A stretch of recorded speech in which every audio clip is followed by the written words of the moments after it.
Senate will come back to order. Folks, I want to tell you what we're doing tomorrow, just give you a heads up before we jump into the standing committee reports. So Maureen Riley McCollum will be honoring him tomorrow at 2 o'clock over in the House. We'll join the House, we'll go right onto the chamber, into the chamber, much like we do for a State of the State. And we'll honor the McCollum family at that time. So keep that in mind, 2 o'clock tomorrow afternoon, okay? All right, reports from standing committees. February 28, 2022, Mr. President, Committee Number 1, Judiciary, to which was referred House Bill 37 engrossed, Juvenile Justice Data Reporting. Respectfully report same back to the Senate with a recommendation that it do pass. Ayes, Senators Cooper, French, Kolb, Cost, and Nethercott. Senator Nethercott, Chairman.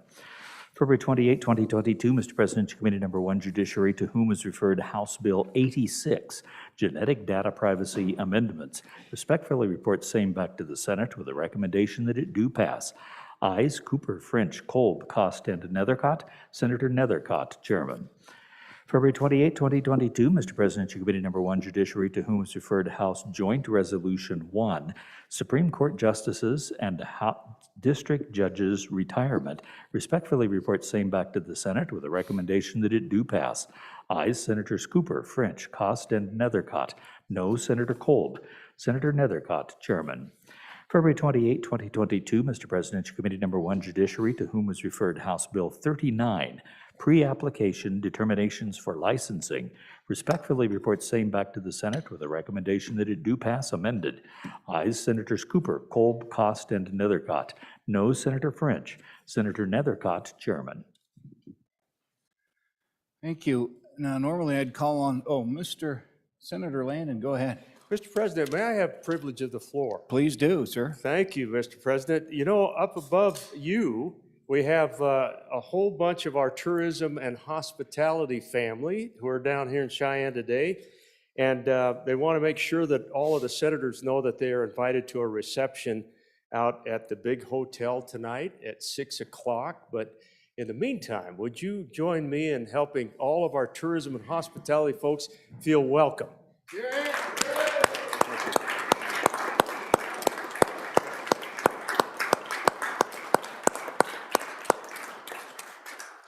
Mr. President, that includes Burke Kaufman and John Johnson. They're up there with a whole bunch of other just friends. As well. Anyway. Those folks bring a couple of dollars into the state, don't they? They do, and they're doing great work for us. Really Appreciate appreciate them joining the Senate today. Thank you. Welcome to the Senate, folks.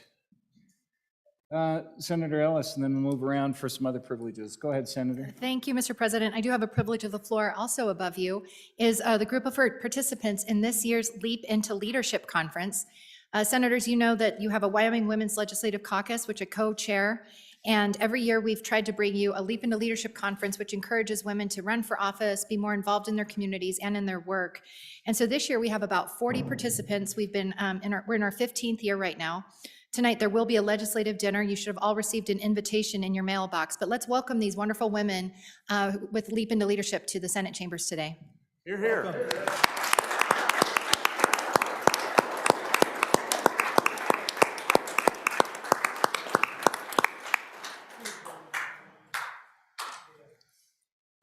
Well, Senator Baldwin, a piece of history over the weekend, right? A piece of history over the weekend. Thank you, Mr. President. Privilege, please. Please do. Thank you very much. I was remiss to not mention this morning, but in the Good President's District, as well as in my district, we have two record-setting things. The Star Valley young men in 3A wrestling took first place in state. And in 2A in Kemmer, for the very first time ever in history, the wrestling team took first place in state. They're not in the galleries above us. They're home resting because they're tired. But this is the first time ever for state championship for Kemmer. Congratulations. That's the very first time. Very good. Yeah.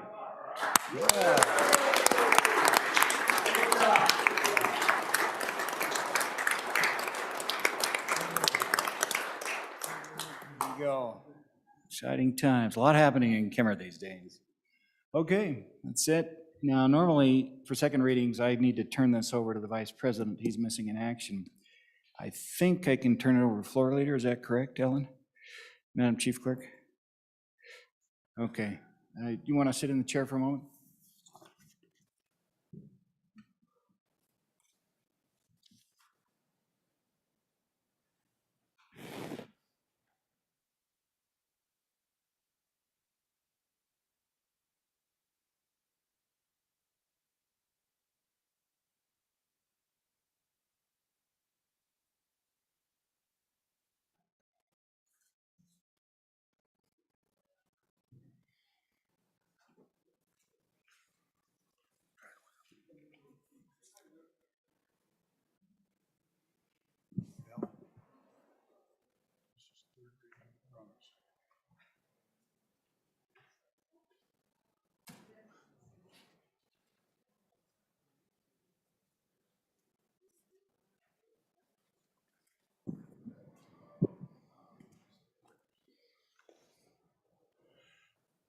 Senate Joint Resolution 2, second reading of the Senate file.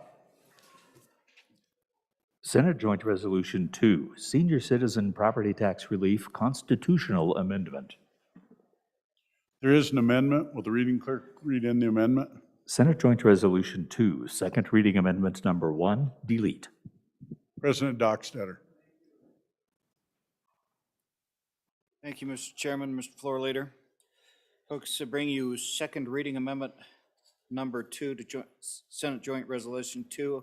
I move second reading amendment number 2 to Senate Joint Resolution 2 and ask for your favorable approval.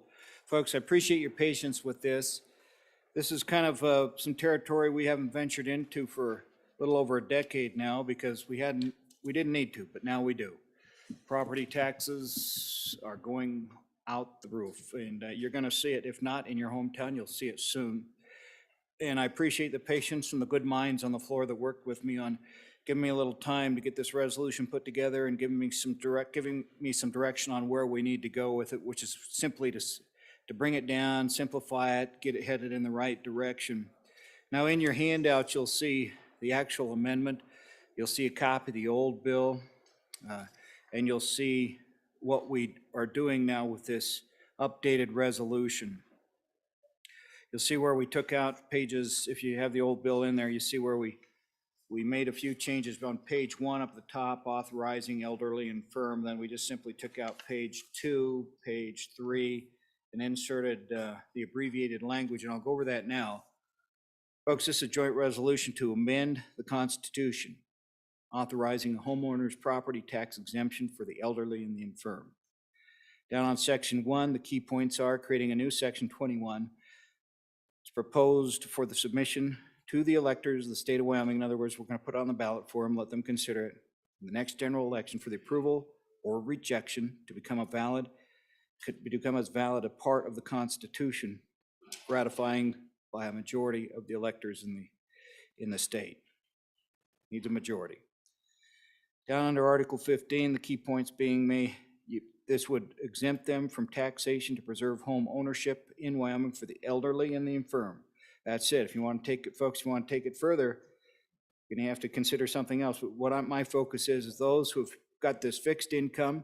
They've been living in this great state for some time now. They've got their income there, and all of a sudden they're getting hit with these incredible tax assessments. When they open the envelope, it's in some cases, it's been scary, the percentages that it's jumped up.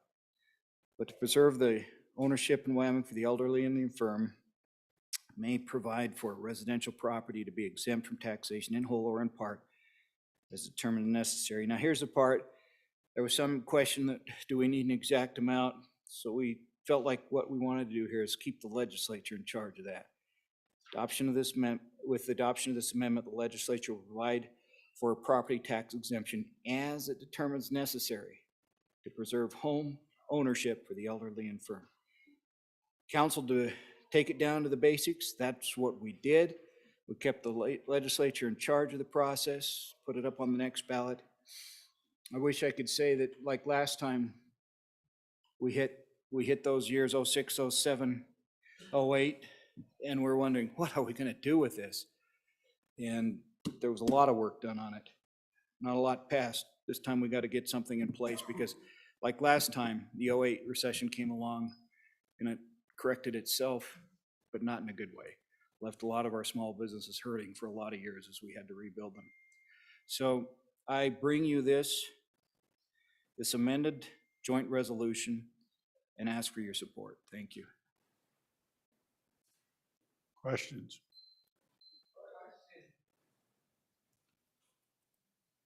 Question being called.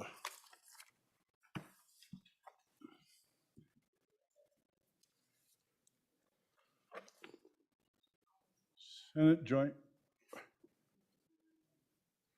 All those in favor of the amendment, say aye. Aye. Those opposed, nay. Amendment is passed. Back on the bill, Senator Dockstader. And Mr. Majority Floor Leader, amendment of the bill very much the same. Okay. Appreciate the guidance and counsel of those who've worked on this along the way. Senator Case, excuse me. Thank you very much, Mr. Majority Floor Leader. I definitely support the amendment that was just on. You know, it's second reading and we don't have a lot of time to work it. We're gonna have one more reading tomorrow. I would like to bring an amendment to add a reference to Article 16, Section 6, and the necessary support of the poor. And I will promise I'll run it by the sponsor and everything, but I think that language would be important. We've talked about this needing to be for poor elderly people, and right now it doesn't say that. So I'm not trying to blindside anybody. I'm telling you what I'm trying to come up with and appreciate your thoughts. Thank you, Mr. Majority Floor Leader. Thank you, Senator Case. Senator Hicks. Chairman, as I understood my colleague from Fremont County, not only would we be bringing in an additional constitutional amendment, that he wants to bring in an amendment to so this would be a new one. And then under Article 16, Section 6, you would amend that also as part of this resolution. I just want to understand what my colleague is suggesting. Senator Case. I'm gonna sit down. Okay, we'll see. Senator Perkins. Thank you. Just on, as we discuss about that, I mean, ultimately, as you do that, you don't necessarily have to bring in that reference because notwithstanding any other provision in this article, and I think that article is within section, Article 15. So as long as you're within Article 15, you already have a notwithstanding. But so it doesn't take a lot to amend it to include the poor in doing that. So it's very straightforward. And just, I mean, I think this is really appropriate. I mean, as we talked about before, you know, if you think about where how many of you own a house for 20 years now, and remember what the value was 20 years ago versus what it is now, and who knows what those values would be 20 years from now. And so the prescriptive language isn't before is, you know, would undoubtedly not be, is gonna be aged. But I think this is a great concept, and just urge us to support that and look at that, be interested to look at that other language. I think we all recognize the issues there, but again, I think this was mentioned at the very first time this was introduced. This is the way you do it. We're only allowed under the Constitution in Wyoming to have 3 classes of property, and those classes are very, very restricted because they have to be assessed uniformly and they have to be taxed uniformly. And so unless our Constitution gives us a way to do this, our hands have been tied for a long, long time. And this amendment will give the opportunity to provide some tax relief to the poor that will not bring us in conflict with our Constitution. So thank you, Mr. Majority Floor Leader. Further discussion, Senator Case. Mr. Majority Floor Leader, thank you very much. And indeed, I'm fully supportive. I think this is the right way to do it. With regard to the good Vice President's question, I don't want to bring in another constitutional section. This is in Article 15, but it's 16.6 talks about how we have to think about the poor. So it's a different section. So with a little leeway, Mr. Chairman, I would say, notwithstanding any other provisions of this article and consistent with Article 16, Section 6, the necessary support of the poor, residential property may be exempt from, something like that. And we can talk about that, and I'm sorry I don't have an amendment prepared, but this is unusual that we change the bill on second reading. So thank you, and I support it. Further discussion, President Dockstader. Certainly would welcome the support and appreciate the help today. Thank you. Senate Joint Resolution 2, having been read 2 separate times, the question is, shall the bill be read a 3rd time? Hearing no objections, so ordered. President Dockstader.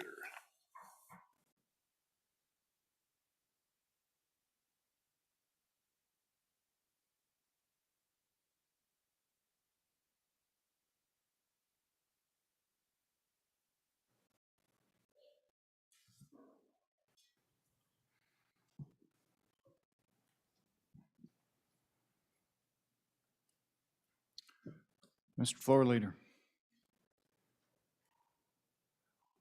We're at that point, consideration of bills on general file. Mr. Majority Floor Leader, we're in order of business, consideration bills on general file. Mr. Floor leader. Mr. President, I move Senate resolve itself into committee of the whole. Heard the motion. All those in favor say aye. Aye. Those opposed, nay. Senator Grew, you're back in the saddle.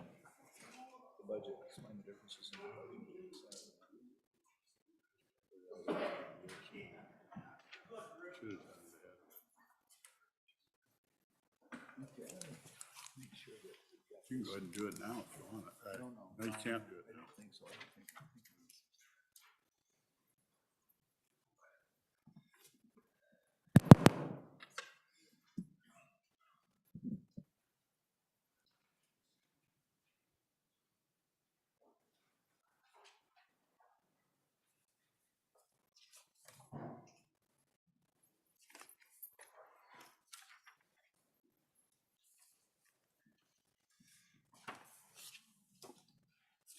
The next bill for our consideration is House Bill 100.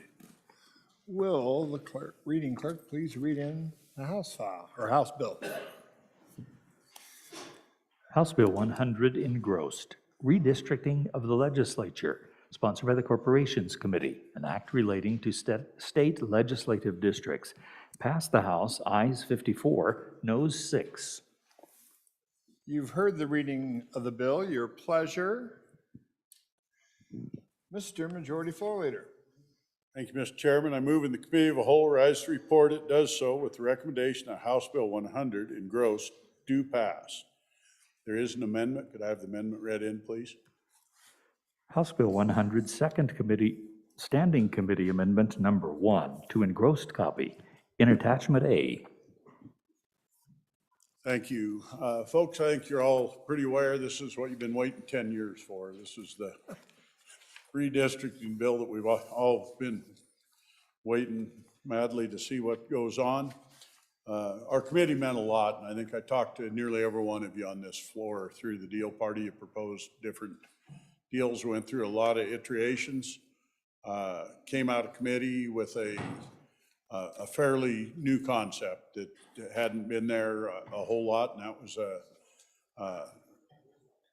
62 House seats, 31 Senate seats. It was amended on the other side to do some changes that brought it back more in line probably with what the committee looked at. I think if we can, and I'm going to ask for a little latitude from the chair, we'll be calling Mr. Swank by name some and ask him to pull up the map as it came up. We've got monitors on the left and right. We'll have him pull up the map as it came out of the House. Senator Kinski. Point of order. I'm looking for the standing committee amendment. I've got this packet. Is it in there?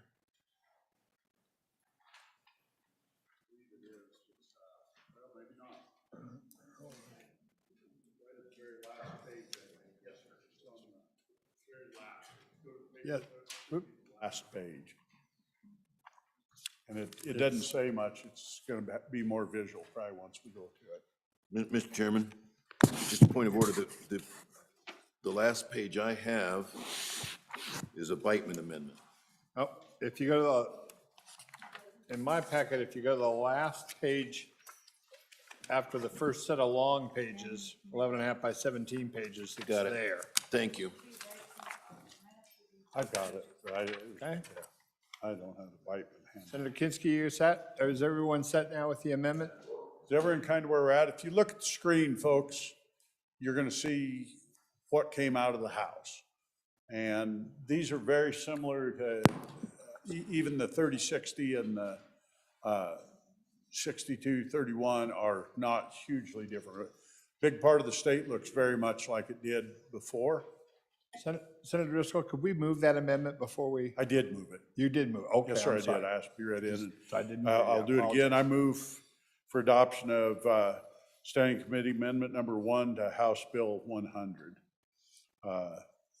So I'll start with what the bill is and where we're at, and then we'll move into the amendment. The original way this was done, and I guess we've got it now with the amendment, so I will explain the amendment. I'm going to back up. It originally came out of committee with primarily Weston County being whole and Albany County having some splits in it. The House changed that back around, and I think we'll leave that the way it is, and that's what it shows at this point, which is the primary changes off the way it came out of committee is originally House District 1 in Crook County went into Campbell County, and Weston County was left whole. And we had several splits out of Albany County that went into various counties around it. And this amendment moves back down. The way it stands now, Crook County and Weston County is a split. Southern half of Western County moves down, and that allows for Goshen County to be left intact. Laramie County, instead of sharing with Goshen County, now shares Platte County and northern Laramie County. You can watch the cursor going there. That's the primary way it came. The 3162 creates two new House districts. The first House district is northern Natrona County and a piece of Converse County. That is a new House district. It is primarily in Natrona County, not by a huge amount, but it is majority Natrona County House District rural. Takes away from one of our good senators that's been here, creates a new one that's a rural district. The second House district that we created comes down and takes in, there we go, we're zooming in pretty close here. Takes in a piece of Laramie County and basically creates a new district down there and creates a, well, you can see the whole district, and that allows northern Laramie County to move in with Platte County on that end of it. The new Senate district that is created, which is Senate District 61, is down in the very southern part of Laramie County, I believe. Am I correct on explaining? I believe it is, right there, yeah. So that's kind of the way we came out through the whole thing. I can tell you the committee went through umpteen iterations that were done all the way around. This 6231 was probably the closest thing we came to a consensus around that meant the biggest part of everything. One thing we did find, it didn't matter what we did, there's some hard decisions to be made either way. So now I'll move on to the amendment. The House had taken away, when you go up to Campbell County and Sheridan Johnson, and you can see in the top left of the monitors, there's a yellow portion, so they'd taken a piece of Sheridan Johnson, which consists of Arvada, Clearmont, in some of that area along the edge of the middle fork of the Powder, and put that in with northern Campbell County to bring everything in variance. That's the other thing I never really talked about. The committee battled all year long with whether we stayed in variance to follow the lawsuits on the one man, one vote lawsuit. Ultimately, the committee came and said, we're going to stay in variance. Hence, that's what kind of created the 6231. When you look at this, that was the one piece we had to have in there to make Campbell County balance out in the amendment. The House chose to send us a plan, the other side chose to send us a plan that was not in deviation. So the one move that your committee did is standing committee number 1, and that was to, they had removed that piece and just left it out of deviation. They'd left Sheridan Johnson entirely intact, which had worked under the other plans. The House had removed that and brought us a plan, or the other side, out of deviation. We merely removed that amendment that the House had done and brought it back to where the maps are in deviation, and that leaves, someone may have to explain that because I don't have it in front of me how many people, but it's less than 500 people were in Campbell County, and not very willingly. With that, that's kind of my explanation. I'm going to call on other members of the committee to stand up and further explain.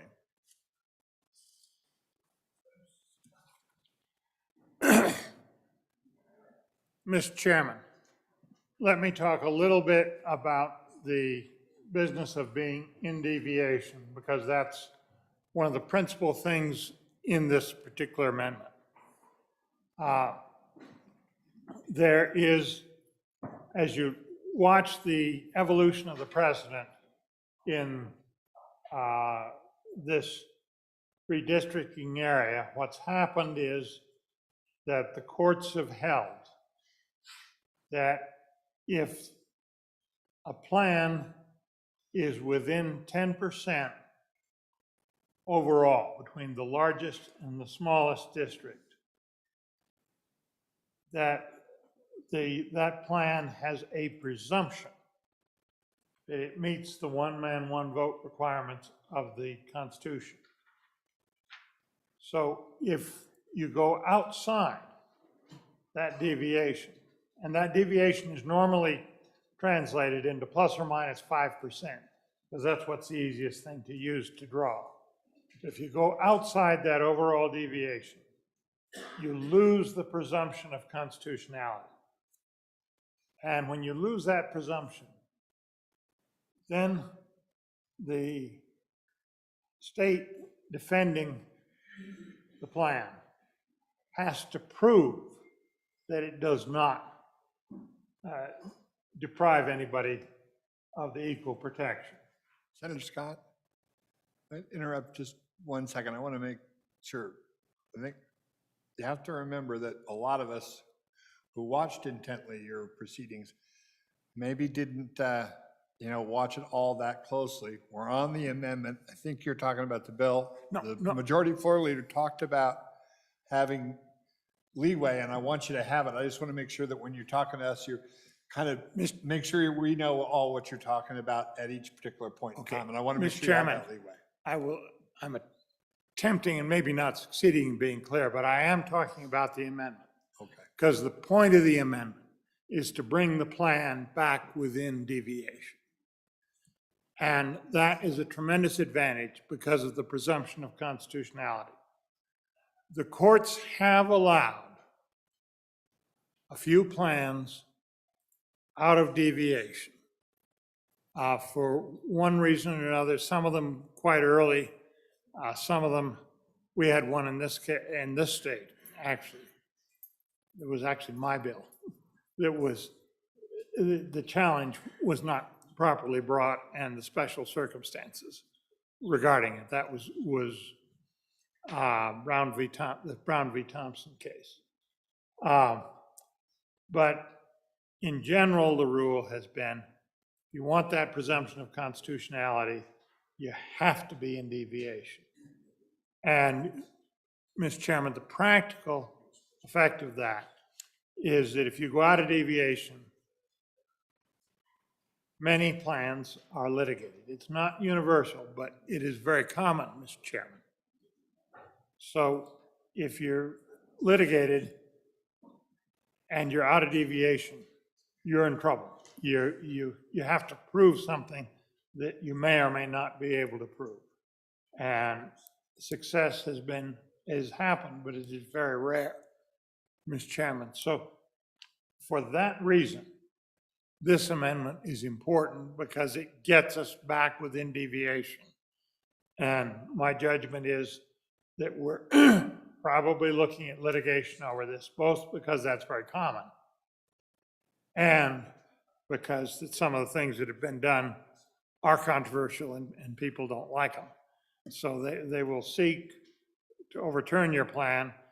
You also have a situation where when a plan is thrown out for being out of deviation and not being constitutional muster, the common practice, I don't think it's universal, but the common practice has been to award attorney's fees. And you can cause litigation by appearing to be vulnerable to that. So for all those reasons, Mr. Chairman, I urge us to adopt this amendment to get us back within deviation and to avoid other amendments that would put us out of deviation.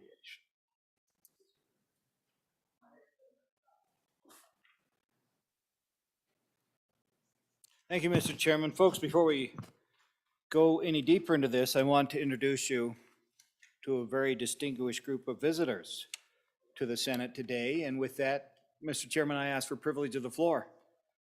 Privilege is yours. Thank you. Members of the Senate, today we have in the gallery the 2022 University of Wyoming Law School legislation class. This is the legislation class. They are visiting today to see us in action. And in all likelihood, we would have some of these good folks helping us as future LSO attorneys, and maybe they might even have your seats in the coming year. So they need to pay particular interest as to how we divide this state into House and Senate districts. So with that, would you please welcome the law school legislation class to the Senate? Would you please stand too? Please stand. Please. Could we have the class stand?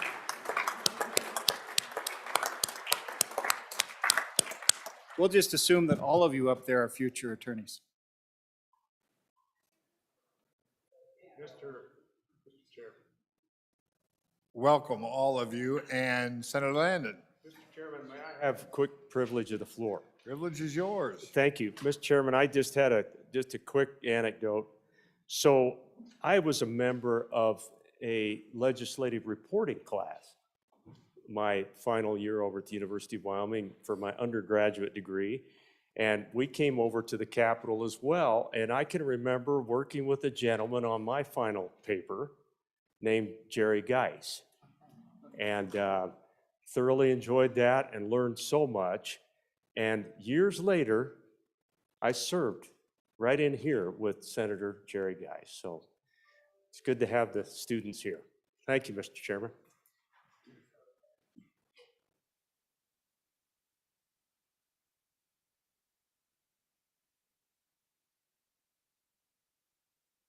Mike. Back on the amendment, Senator Kinski. Thank you, Mr. Chairman. If we can get that map back up there, I'd appreciate it. And then with your indulgence, I'd like to go up there and just speak briefly from Senator James's mic, if I could.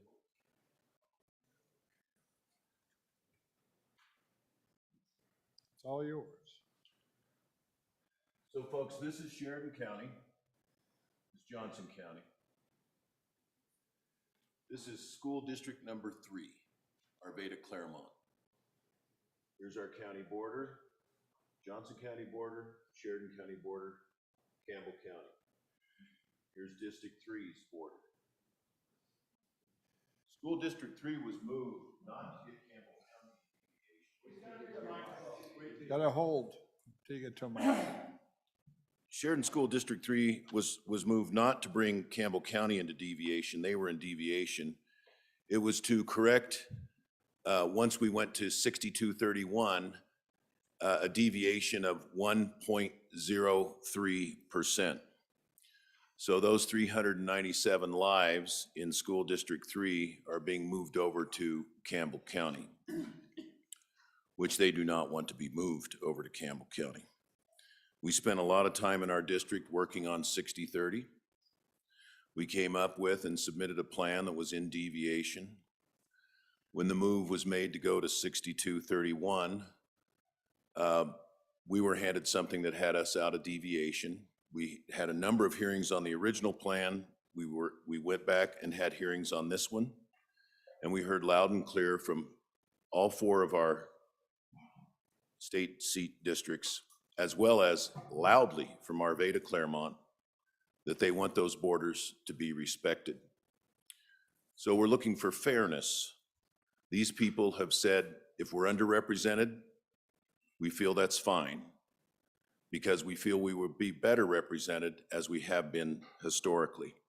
The criteria that you've heard, this 10%, is not the sole focus of the courts.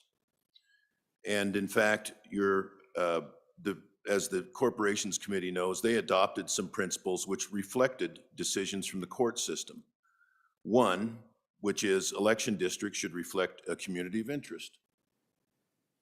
That's in all the court decisions. It's not the number, it's did what you do make sense? So they said, is there a rational relationship to some state policy in what you did? You can be under 10%, get sued and lose. You can be under 10%, get sued and lose because you didn't have a rational basis for what you did. You can be over 10%, get sued and win if you have a rational basis for what you're doing. One of the other principles that comes out of these court cases is, to the greatest extent possible, respect county and other political subdivision boundaries, meaning the boundaries of Sheridan and Johnson County and the boundaries of School District Number 3. The other principle that the joint corporations laid out is 60 seats and 30 seats, but we know that one fell by the wayside. What we're looking for is simple fairness to give these people what they want, which is to continue the representation that they have now, to keep that little corner of Sheridan County within Sheridan County. And if it puts us over deviation by 1.01%, so be it. You know, all it takes to sue is a typewriter and $25. We can be under 10% and still get sued. We've got to have a logical, rational explanation for what we're doing. If you've ever been out that way, you know that the community of interest for Arvada Claremont is with Buffalo, which is barely 30 miles away. That's where they go to the county fair. That's where they show their lambs, their sheep. That's where they go to the 4-H. Kids from Arvada Claremont enroll in Buffalo schools, and kids from Buffalo enroll in the Arvada Claremont schools. And then Sheridan is the other trade area. On any given day, downtown Sheridan, you can run into people from Arvada Claremont. From Arvada Claremont to Gillette is 70 miles. There is not a community of interest there. Nothing against folks from Campbell County. It's just, this is the way it's been always. In fact, Johnson County and Sheridan County started out as one county. One county until the legislature split them in 1888. The railroad originally was going to go through Buffalo until something called the Johnson County Cattle War broke out. Then the railroad cut north through Sheridan.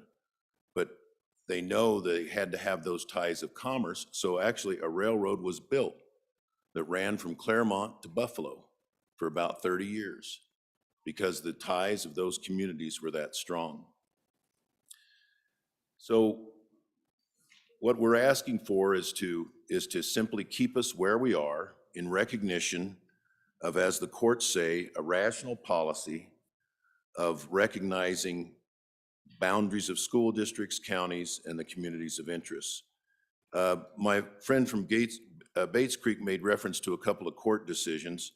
I'd like to share with you just briefly some of what the courts have said. This is from Mahan versus Howell. We reaffirm that the Equal Protection Clause requires that a state make an honest and good faith effort to construct districts in both houses as nearly equal as is practicable.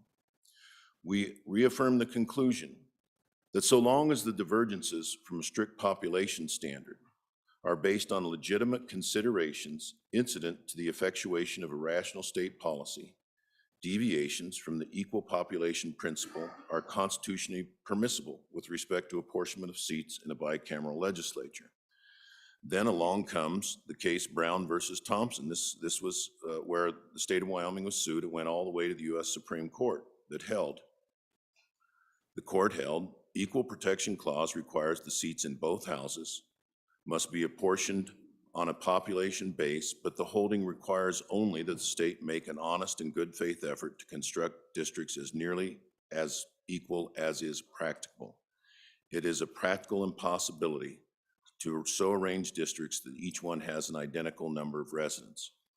We have recognized deviations from population equality may be necessary to permit the states to pursue other legitimate objectives, such as maintaining the integrity of various political subdivisions, like school district lines, county lines, may submerge these other considerations and itself furnish a ready tool for ignoring factors that in day-to-day operation are important to acceptable representation and apportionment arrangement. In other words, they said, don't get too hung up on the number. If you got a reason for doing what you're doing, then do it. The suggestion from our colleagues down the hall when they sent this plan to us as is before the amendment by the Senate, the amendment we have before us, was that we put actual findings in here as to why If we are out of deviation, we are out of deviation by a minor percentage. That carried the day down the hall overwhelmingly, and I hope that we would vote to do the same and be fair to the people of this district who want to continue. If they're going to be underrepresented, they say, so be it. We know we're going to get better representation, keeping the lines where they have been historically. So I would urge a no vote on the standing committee amendment, and that is to maintain the House plan as it came over from the House. Thank you, Mr. Chairman. Thank you, Senator Kinsky. Any other, oh, Senator Boner. Thank you, Mr. Chairman. On and for the amendment with this plan as it is now, and I appreciate the concern from my colleague from Sheridan and can sympathize with it. I can tell you, when I first started voting, I was in a Senate district that went all the way up to the Montana line. I believe my colleague, the good majority floor leader, may have represented me at some point in the state Senate growing up by Orange Junction, 2 miles away from the Platte County line. So I understand the concern. I understand that this might be new to somebody from Sheridan, Johnson County, and that they have historically for the past 40 years been able to keep within their 2 counties and been just fine. And I'd further like to say that I've looked for opportunities to extend past that 10% deviation. Frankly, I think sometimes it becomes unreasonable, partially due to that experience. But ladies and gentlemen, Mr. Chairman, you have to have a good reason for doing so. I think of back to the 30-60 plan, you know, there was discussion about maybe having the Bighorn Basin be out of deviation. There's good reason for doing that in my estimation. There's mountain ranges. There are majority minority districts that are affected by that discussion. The concerns we present here, though I sympathize with them, just are unfortunately all too routine with the constraints that the courts have put on this process.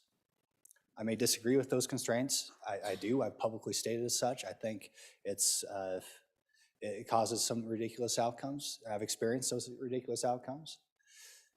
But like I said, we have to be smart about this. I think we should listen to the senator from Bates Creek who has been through this several times and just voice my perspective that there's nothing unique or concerning about this situation, even though the 300 or so people in the school district would probably disagree. Unfortunately, that's all too common in the way that we district and have been since the early 90s. Thank you, Senator Boner. Senator Nethercott. Thank you, Mr. Chairman. To back up my fellow Corporations Committee members, Senators, what we heard from the senator from Sheridan is what we heard throughout the interim. Creating a redistricting statewide plan that satisfies everyone's concerns is not possible. And so there are compromises that have to be made. And, you know, this is one of them.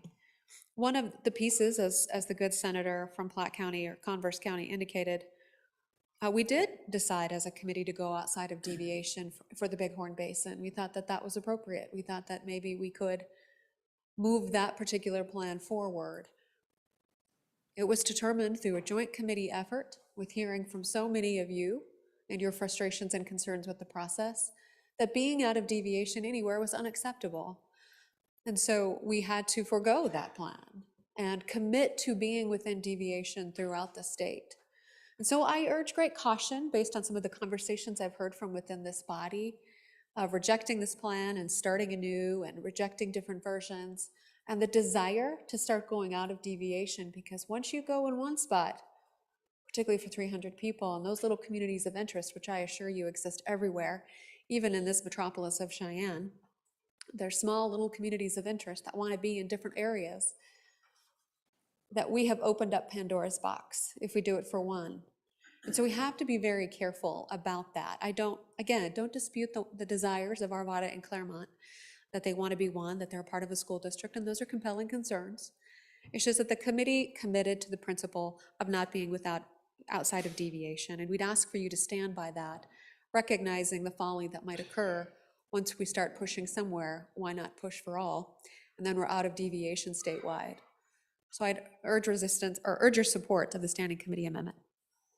Thank you, Senator Nethercutt. We're on Standing Committee Amendment number 1 to House Bill 100, Senator Case. Mr. Chairman, thank you very much. We heard from every area across Wyoming about, please keep us whole, don't split our county, you know. It was a really tough go. And everybody gave. And Mr. Chairman, it's like, you know, it's just a really difficult thing to do, but it's important that we bring this plan in within the constitutional deviations. For one thing, you know, there's a lot of folks out there that were very tired of the way the state of Wyoming redistrict this year. They'd like to see a redistricting commission. I'd like to explore that. But I'll tell you what, if you have something that comes out that's out of deviation, you're much more likely to have that because you could have court cases and litigation that causes doubt about the way we did it, even if we win. So, Mr. Chairman, let's stay within deviation, and I ask you to support the Standing Committee amendment. Thank you, Senator Case. Anyone else on Standing Committee Amendment number 1 to House Bill 100, Senator Scott? Mr. Chairman, I would just add 2 things to what I said earlier.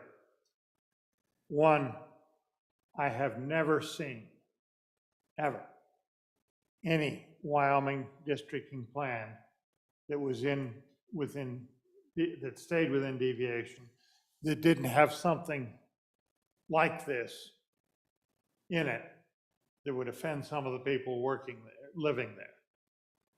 You just can't draw a plan that meets the deviation without doing that and exposing yourself. Second, Brown v. Thompson was cited. Let me say I am familiar with that decision.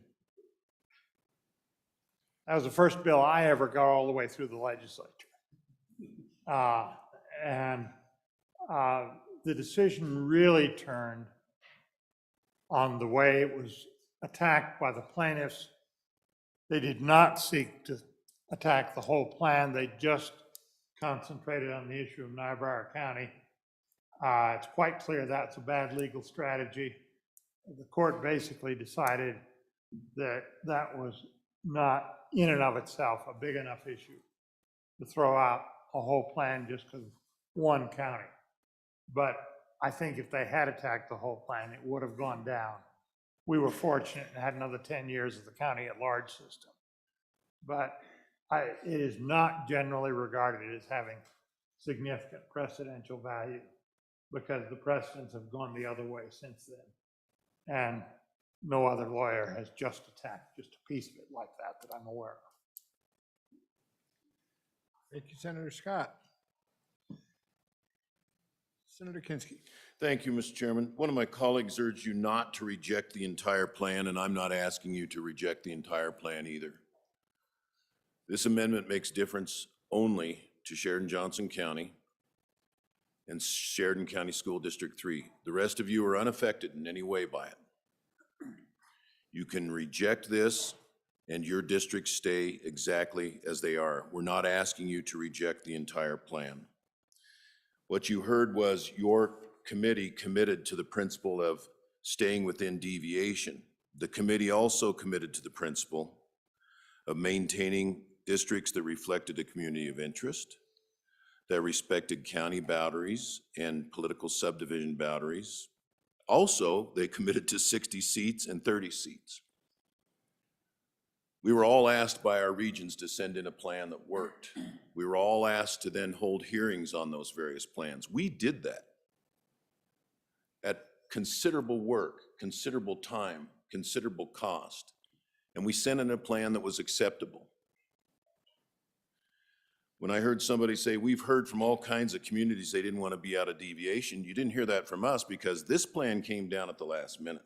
This is not what was originally handed to us.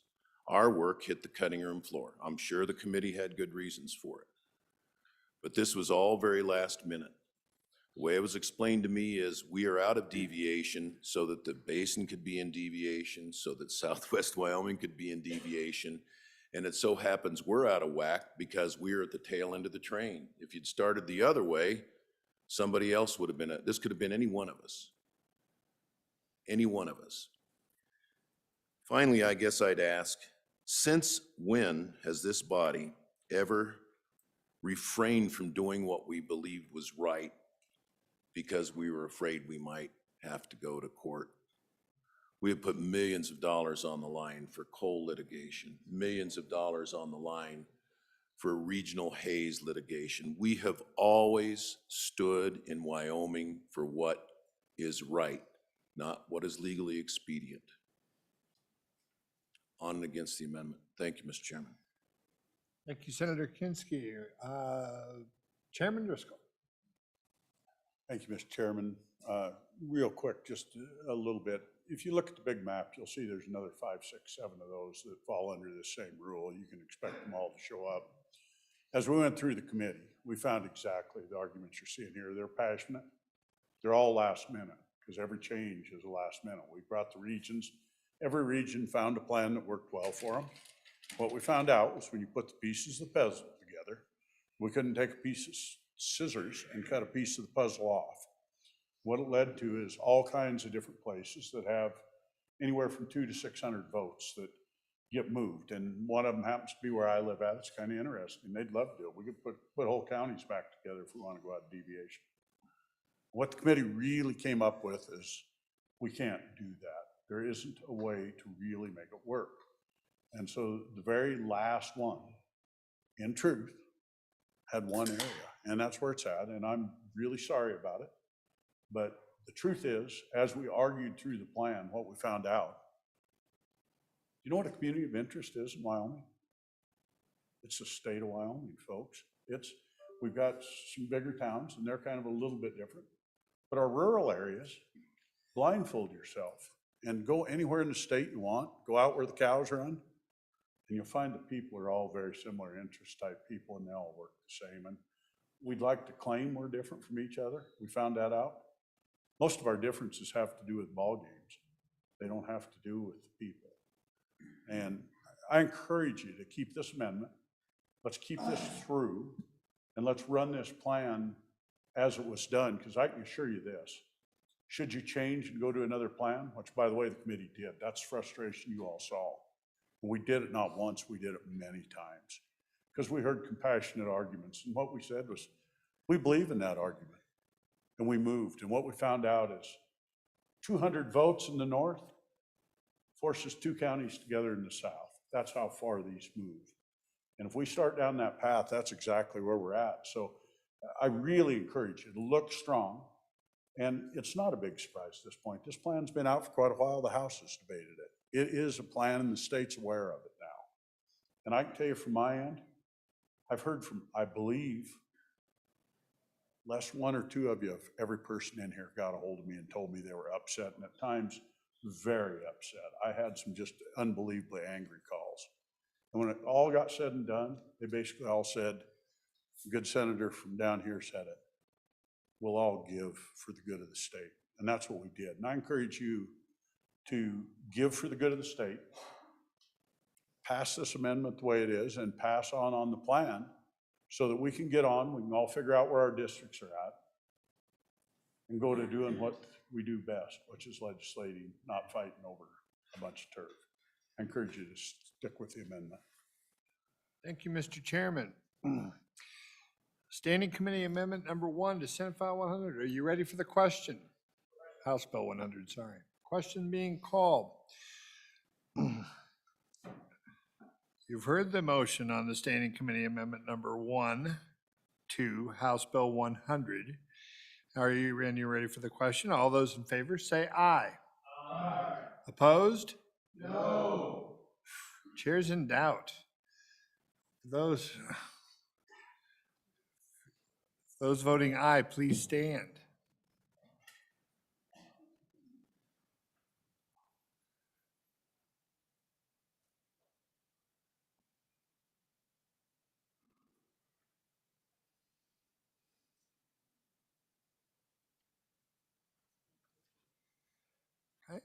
And no, those voting no, please stand.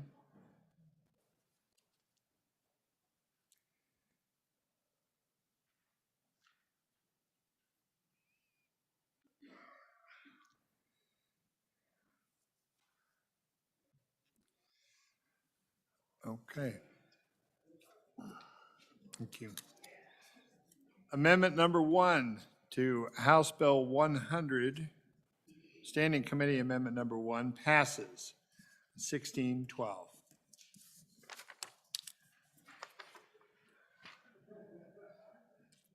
Mr. Majority Floor Leader.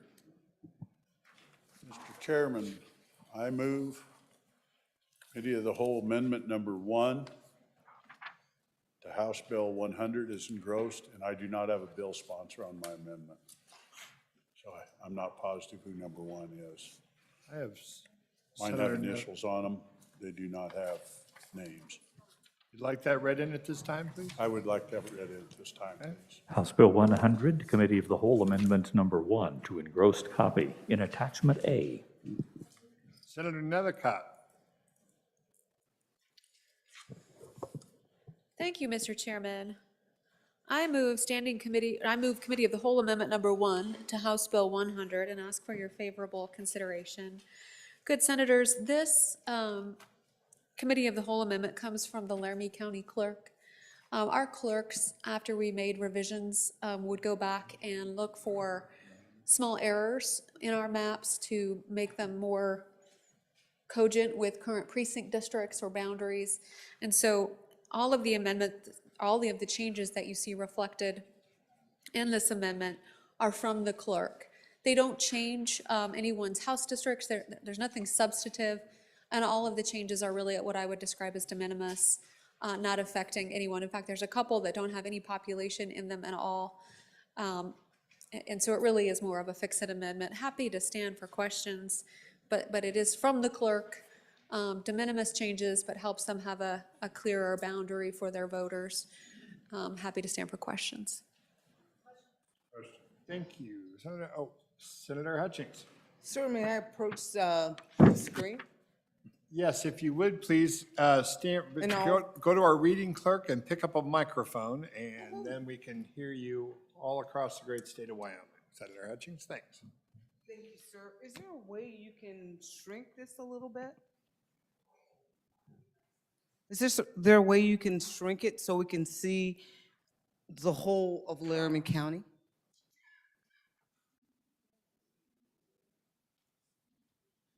Yeah, excellent.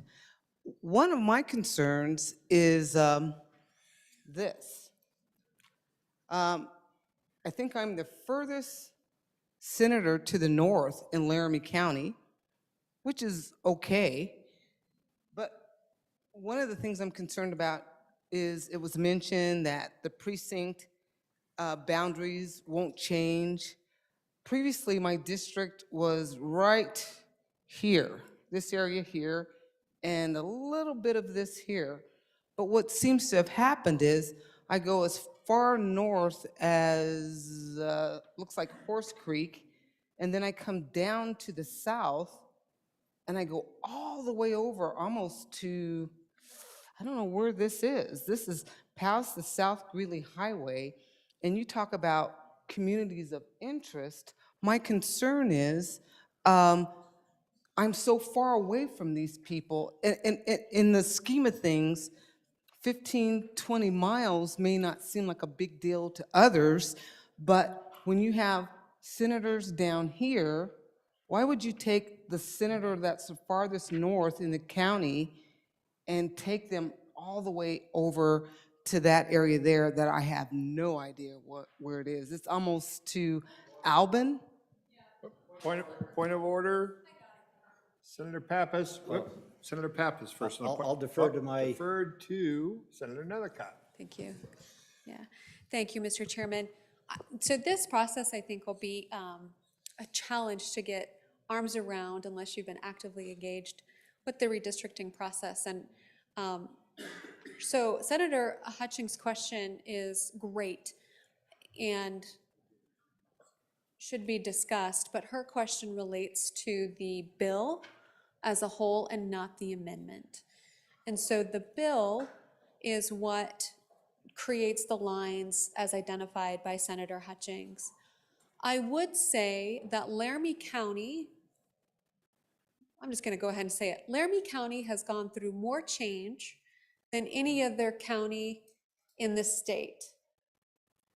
For example, I have lost an entire House district. And so this is not unique and we can get through that, but these changes are not abnormal. My boundary used to go all the way to the Platte County line. And now you can see it. I actually think I'm the most northern senator, but it's a close tie. And so those changes you see will be profound and warrant further discussion. But the changes you see on the map really are from the bill and not the amendment. So for further clarification to see this, so from our clerk who provided this on February 10th, just working with her staff and looking at the bill draft and how it works together, proposed the following changes, and I'll just walk through these to make sure you feel comfortable with what you're voting on. One, to move block 6595 to District 43, southeast corner of Avenue C and East College. Justification, this area, which has 0 population, is within the city limits. Moving the census block prevents a split precinct with no voters. So again, it's not a significant amendment. There's no voters, so nobody's affected. It just prevents a split precinct. Number 2, correct city pocket in county area. Census block 28865, Fox Farm and West Jefferson. This requires moving census blocks from House District 44 to House District 12, and from House District 12 to House District 44 to keep districts within population variance. So she recommends move the blocks along the eastern part of Fox Farm that are south of city boundary. I don't have that population there, but you can see this is not a significant change that affects any kind of population in any meaningful way. It doesn't take away or give to any particular representative. There's more to that. The third, adjust country club area from House District 42 to House District 8, and that's that square you can see off the left there. The country club is within the city of Cheyenne. My recollection is that the population here is like around 10 people. So these are just kind of minor adjustments, and you'll maybe see some of these amendments come forward by legislators as suggestions from their clerks that are not intended to be substantive or change the map or affect legislators in any significant way, and are just meant to be kind of fix-it amendments. And that would be Committee of the Whole Amendment number 1 to House Bill 100, and I'd stand for questions. Further questions? Senator Hutchins. Thank you, Mr. Chairman. Is it possible to get an overlay of what Laramie County looked like before to give people an idea of the substantive changes even within the Senate district and this amendment? Thank you, Mr. Chairman. I think it's coming up right now. But I would remind the senator now that, what I heard before is that we're talking about this amendment right now, and then we're talking about that, and some of the questions you have were regarding something that may be the subject of another amendment coming that you may need to bring. Senator Boner. Oops. Whoop, oh, you have a question? You're still at, go ahead. Thank you, Mr. Chairman. No, this is on the amendment. Thank you. Okay. Is that Senator Boner? Just to answer that last question real quick, I believe the black lines, I could be mistaken, are the current lines, and you'll see the colors are the new districts as proposed. And so I believe that overlay is in fact on the map. I could stand corrected, but I believe those black lines are the current lines. Senator Cutt, do you want to respond there? Or are you okay? Okay. Senator Hutchins? Mr. Chairman, can they shrink it so we can see the substantive changes of the pink from before with the black lines and the green, the new districts outlined with green lines?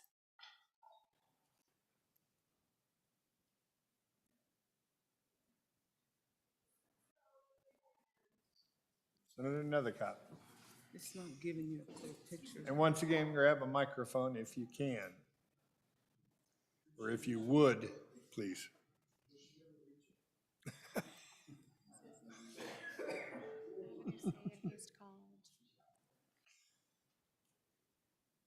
you shrink it?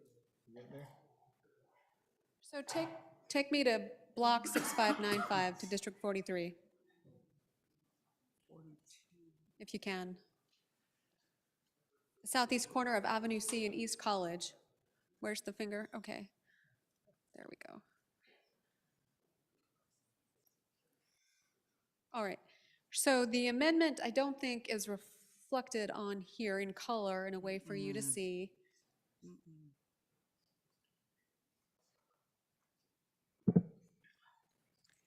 But again, this is a 0 population, and I believe it's reflected right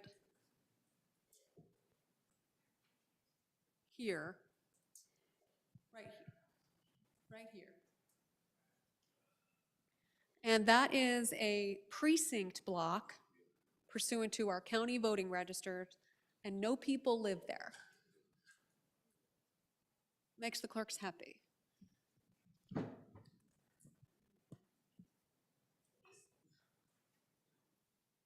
The next is Fox Farm and West Jefferson, a correct city pocket in a county area.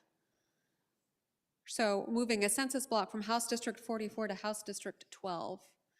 And so if you, from our community, we know that this area here in South Cheyenne has a lot of areas that are annexed and some that are not annexed. And so this amendment moves a census block into a county area from a city area, or vice versa. And to keep the district within a population variance. So move the block along the eastern part of Fox Farm that are south of the city boundary from House District 44 to House District 12. So it looks like, where's the little hand over here? Okay. Move it and shrink it. So this area over here simply moves it, and I don't have the population for that amount, but again, it's a de minimis change that's not affecting any. I'll get you the number, okay, Senator Hutchings, from the clerk. I just don't have it with me right now, but we'll get you the number. And I'll get you some smaller maps as well, if that's acceptable. Maybe we can allow the Senate to move on. So we'll go on to the next one.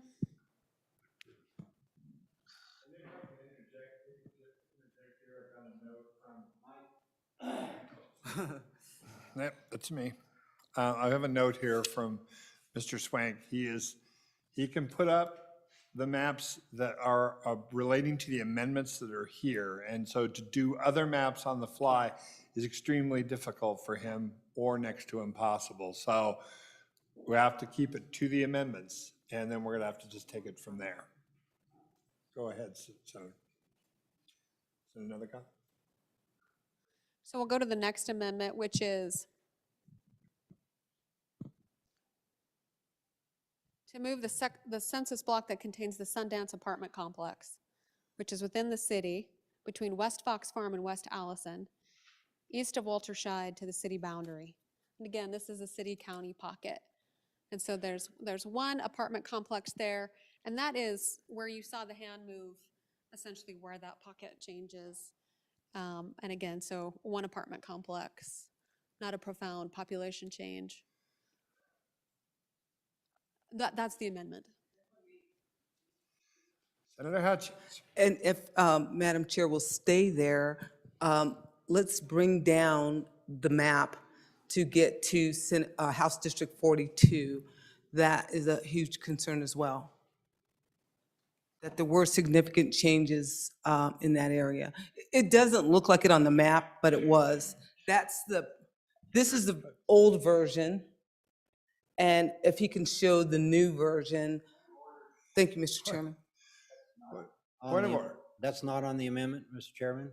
If we could just deal with the amendment. I'm I trying to. think the good senator is trying to deal with the bill and issues outside the bill. Because the 3 spots that we were just discussing are not at that location. Mr. Chair, House District 42 is indeed on the amendment. Thank you. House District 42 is not on the amendment. We On have the House District- Nethercott amendment? We have House District 12 and House District 44 really is where, of what is affected. Well, So the first one is to move the no population block to 50, to 43. And then the others is kind of a switch between, back and forth between House District 44 and 12 based on the city-county lines.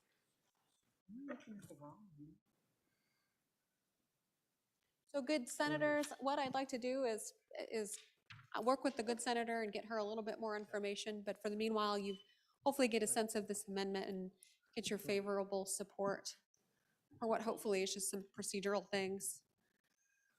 this is fun. Senator Ellis. Thank you. On and for the amendment, this is currently in my district. I'm very familiar with the area. I think by making some of those adjustments, they really are negligible. It is an apartment complex. As someone who's knocked on those before, I can tell you there's high turnover. I don't see this being terribly controversial, making a dramatic change, but I'm very familiar with this area. On and for. Thank you. Senator Rothfuss.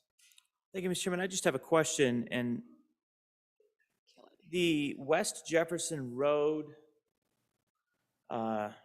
incorporation, which I think is part of this amendment, where it comes east an awkward amount, is that intentional or is that a mapping anomaly? And I'd have the same question on Pierce above to the north, which I think is related to this amendment. This Pierce one might not be. My apologies if it isn't, but it's just a couple of strange nuances, and maybe the easiest way, I'll support the amendment, but maybe the easiest way is to follow up and clean that up if that's unintentional, because it looks like an anomaly as opposed to an intentional change, but I could be wrong. Senator Nethercott. Mr. Chairman, thank you. So I would say when you see, trust your clerk, trust the Laramie County clerk, Albany County Senator, that these really are just intended to prevent precinct splits and even out the county city lines when there's on a boundary like that. So I don't know what you're referring to. I can tell you that in how the map colors those changes sometimes makes it look like an anomaly is occurring, but it isn't. Senator Rothfuss. If you see West Jefferson right south of Fox Farm to the west of I-25,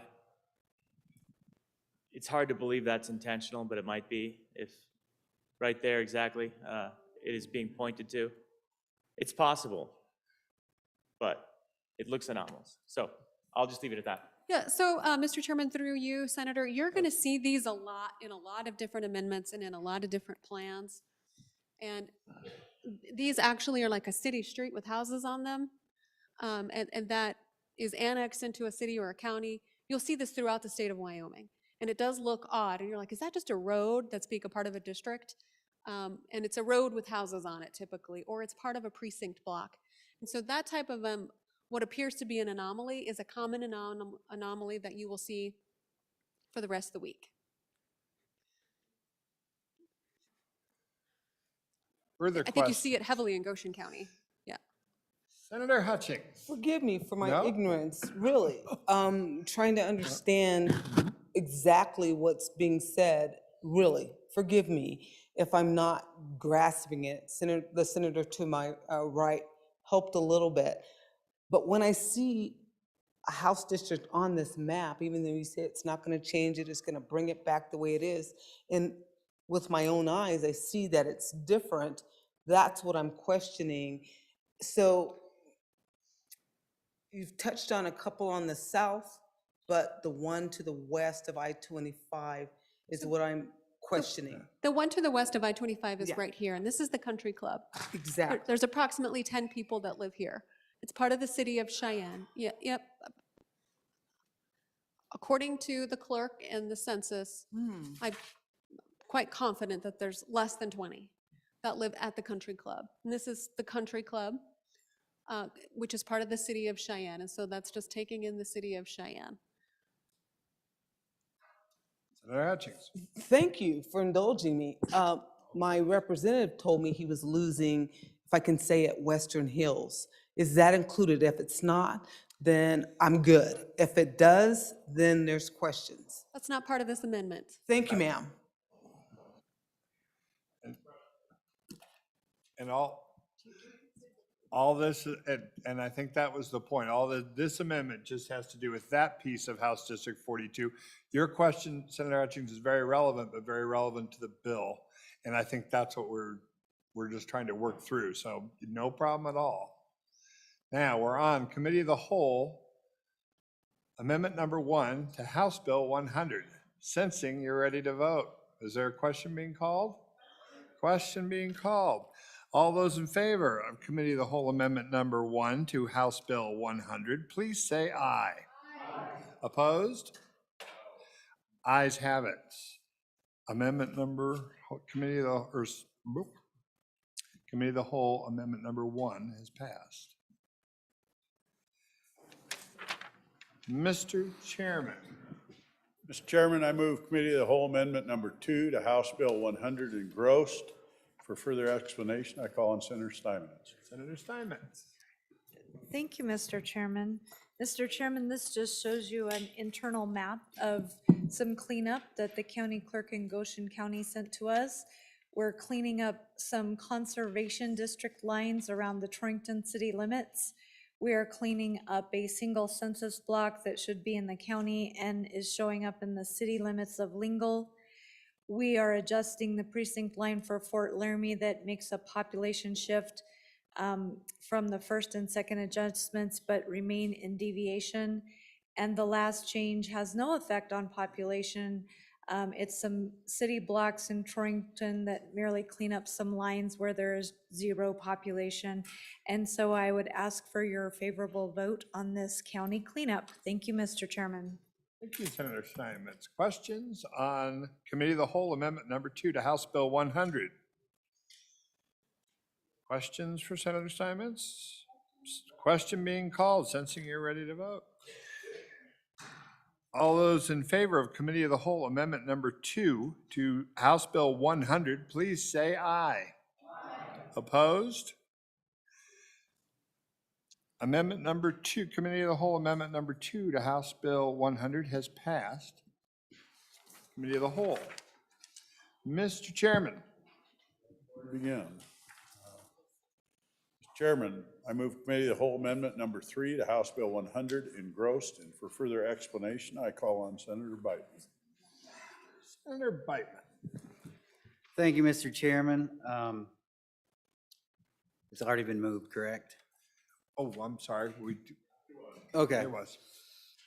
Ladies and gentlemen of the Senate, I am probably going to have to withdraw this amendment until second reading to give everybody time to digest it, but I want to talk about what the gist of it is. Quite frankly, I do not support the 6231, never have. It came out of nowhere. Our region plan, I thought was right on the money. I thought, that was the process that we were tasked with. Those of us that aren't on corporations committee were tasked with doing is going back to your local regions, working on a plan, working with your county clerks, and your elections officials, your county commissioners, everything. We did all that. Our plan was perfect within deviation. We fixed a lot of split ballot issues. Our county clerk was really happy about that. And then we got this. Like I said, I do not support 6231. So my plan would go back to the 6030 and what looks to be a pretty reasonable starting point for everybody. I'd like to get everybody's feedback on what about this particular plan of 6030 doesn't work for them, and then possibly work in amendments with that. So that being said, Mr. Chairman, I entertain some discussion and then I may withdraw it later. Senator Biden, and this is my fault. I forgot, I neglected to have the bill read in. Let's do so that. We're gonna have it read in and then we'll move from there. House Bill 100, Committee of the Whole Amendment number 3 to engrossed copy, delete. Senator. Mr. Chairman, I move Committee of the Whole Amendment number 3 to House Bill 100 engrossed. For further explanation, I'll go back to Senator Biteman if he wants more and go from there. Mr. Chairman, would like to have a little bit of discussion and then I'll withdraw at the appropriate time. Thank you, Senator Biteman. I apologize. Senator Scott. Mr. Chairman, if I'm understanding correctly, this is taken off the initial backup plan that I proposed. Okay. Mr. Chairman, let me explain just a little what this is. This is what I've done is attempt to freeze the committee plan as it was in mid-December, before the committee passed an amendment to give an extra seat, House seat to Laramie County. So it's a committee plan that was worked up. Primarily, we had divided the state into regions. We had identified the population shifts between those regions were going to be necessary to stay within deviations. And we had a series of local plans primarily done by a combination of the local county clerks involved and the legislators involved. So it was the committee plan, and the committee worked it over some at that point. The one thing that I did that was different from the committee plan was I said we had to get in deviation. And so the instructions I gave to LSO were, you see, we didn't have enough population in the Bighorn Basin to stay within deviation. So I said, add first it's actually one voting precinct with 79 people in it that is the southern part of Yellowstone National Park. They're isolated no matter what you do. So it puts that one precinct, and therefore all of Yellowstone Park, with the Bighorn Basin District. Second, the instruction was take as many people from Fremont County, which includes the Shoshone-Lyside area that is now districted with Fremont County, but go over into what they call the valley and take as many people as you safely can without putting Fremont County out of deviation and without interfering with what's known, it's House District 33, known as the Reservation District, where you have, if you mess with that, you have problems with the Federal Voting Rights Act that we don't want to have. And I think if we mess with that, we get a successful lawsuit over that issue. And we don't want that, and Fremont County knows how to deal with that, and they did. The third instruction was take a piece in Natrona County, 2 precincts. It's a big lot of area, but not very many people. 159, I think, was the final figures, somewhere in there. If necessary, to get within deviation. And he found it was necessary. The next instruction was go to Sheridan County if you're still not in deviation. Didn't have to happen. The final instruction was to come back and take a big swatch in Natrona County if it's not in deviation. And that was not necessary. So that's that. Getting the Bighorn Basin in deviation was the only thing I did that was different from what the committee plan was at that point in time. So I just wanted to make that clear. It is, my understanding is that it is entirely within deviation, and that is a strength to it. It's had input from your county clerks, I think almost universally, and that's a strength to it. I happen to favor it because it does not increase the size of the legislature. And I don't think we need to grow the size of the legislature. You can always increase the size of the legislature if you want a different set of problems.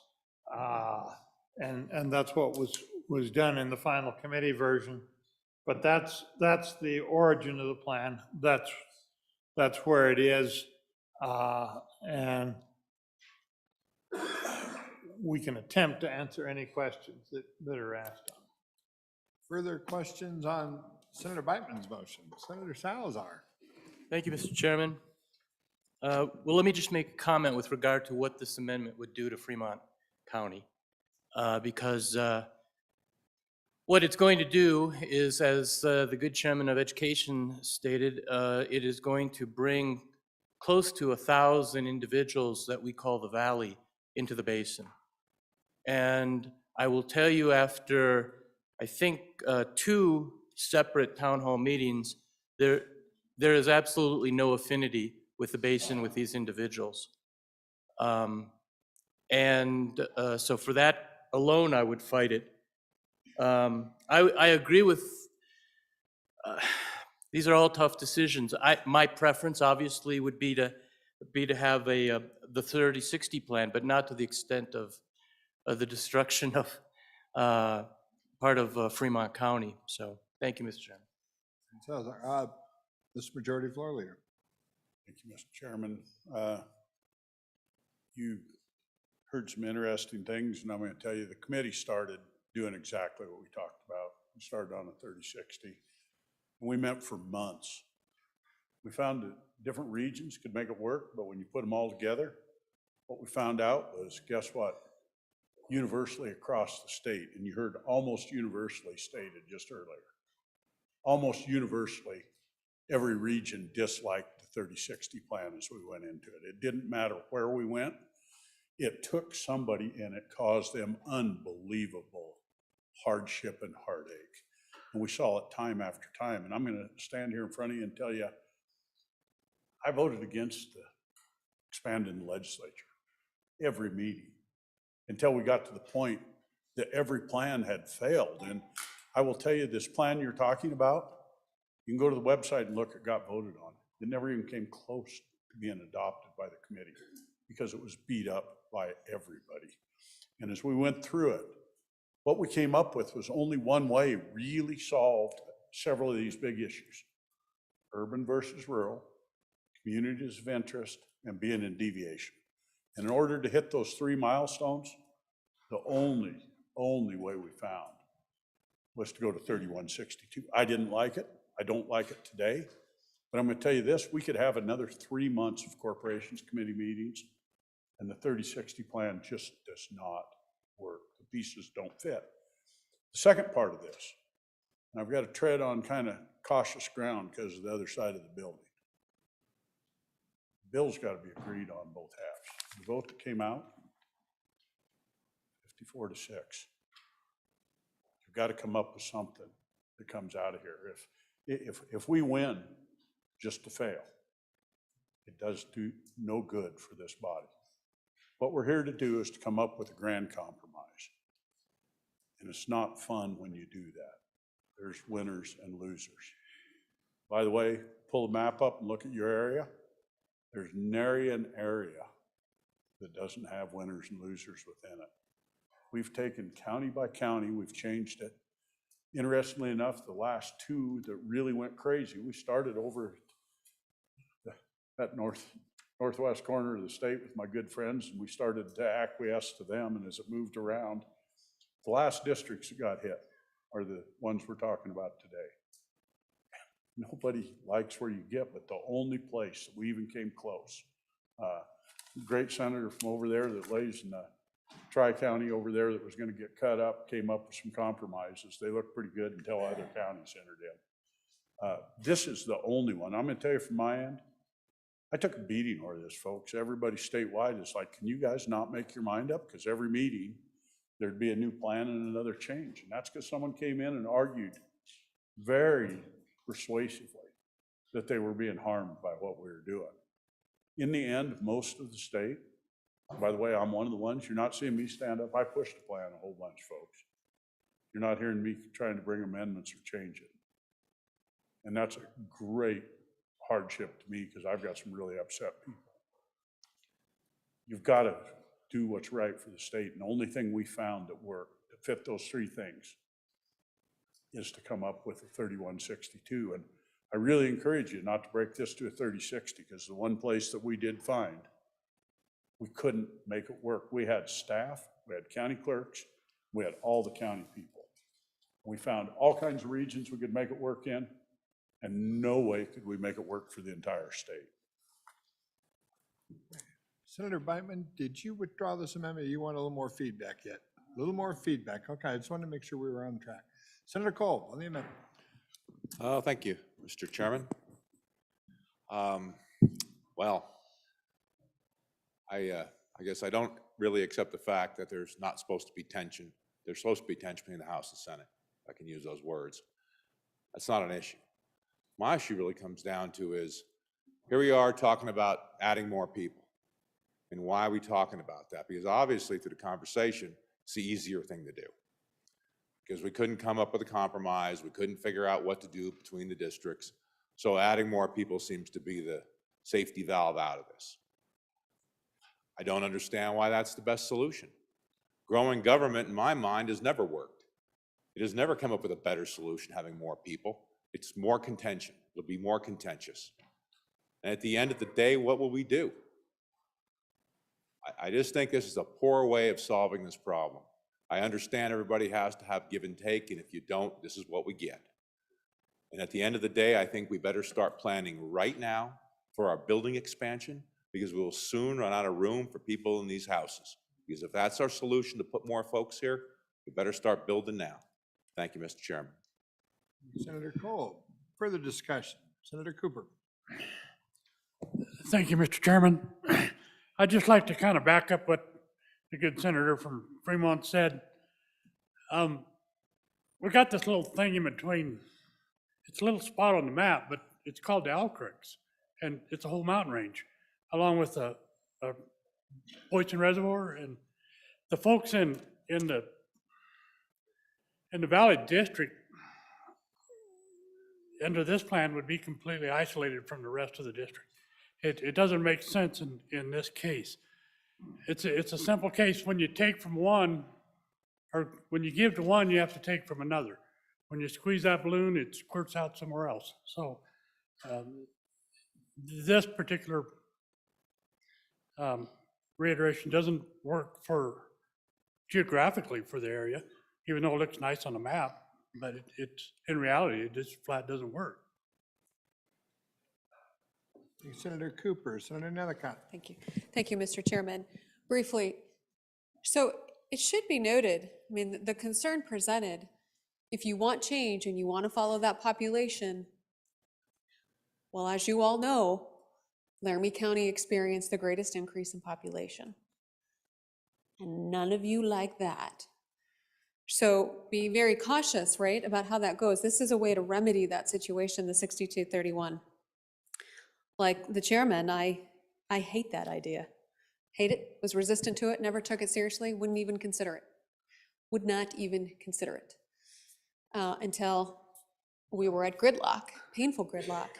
We started with this plan, and we went exactly to where the senator from Fremont County went. And do you know why that's so important in Fremont County? Well, there's an Indian population there, and the law associated with redistricting and a Native American population is a little bit more complicated than our one man, one vote rule. So I assure you, this is very important to keep Fremont County whole. Right? This is an unacceptable result for Fremont County. It's an unacceptable result for the Bighorn Basin. Notably, and I just want all of you to know, my House district looks exactly the same. And most of the Laramie County House districts look exactly the same under the good senator from Natrona County's plan.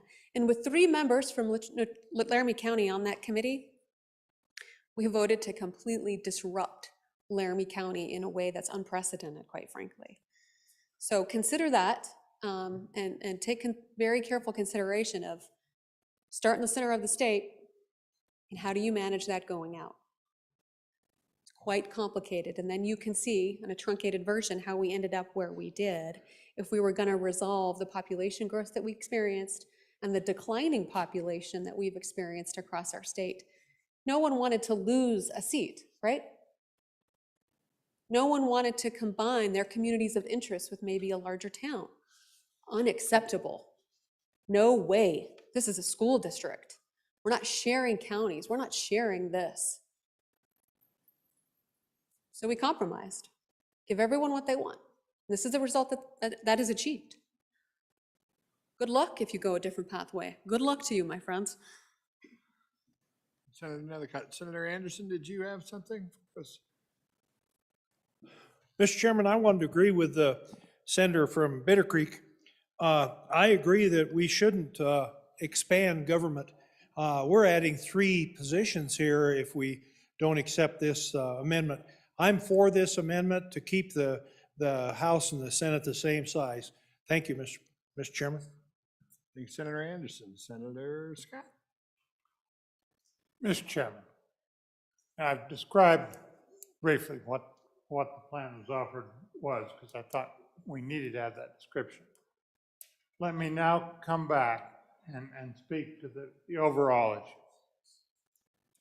Mr. Chairman, either the 3162 plan that's in the committee bill now, or the plan you see with this amendment, either one of them is going to work for the state of Wyoming, is going to keep us within the population deviation.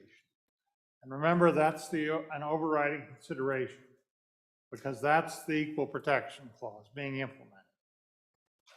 So either one works on that score. With regard to the Fremont County situation, either one preserves the reservation district where we've got to worry about the federal voting rights implication. So they both work for that. The 3162 plan does mean that the Bighorn Basin can be self-contained within deviation. That's a big advantage to it. The driver of the 3162 plan was Laramie County on the 3060 plan. Both are within deviation, but Laramie County on the plan that this amendment presents is at ideal sizes, entitled to 10.46% or 10.46 representatives. And representatives don't come in 0.46s. So they didn't like it. And that was a major driver here. The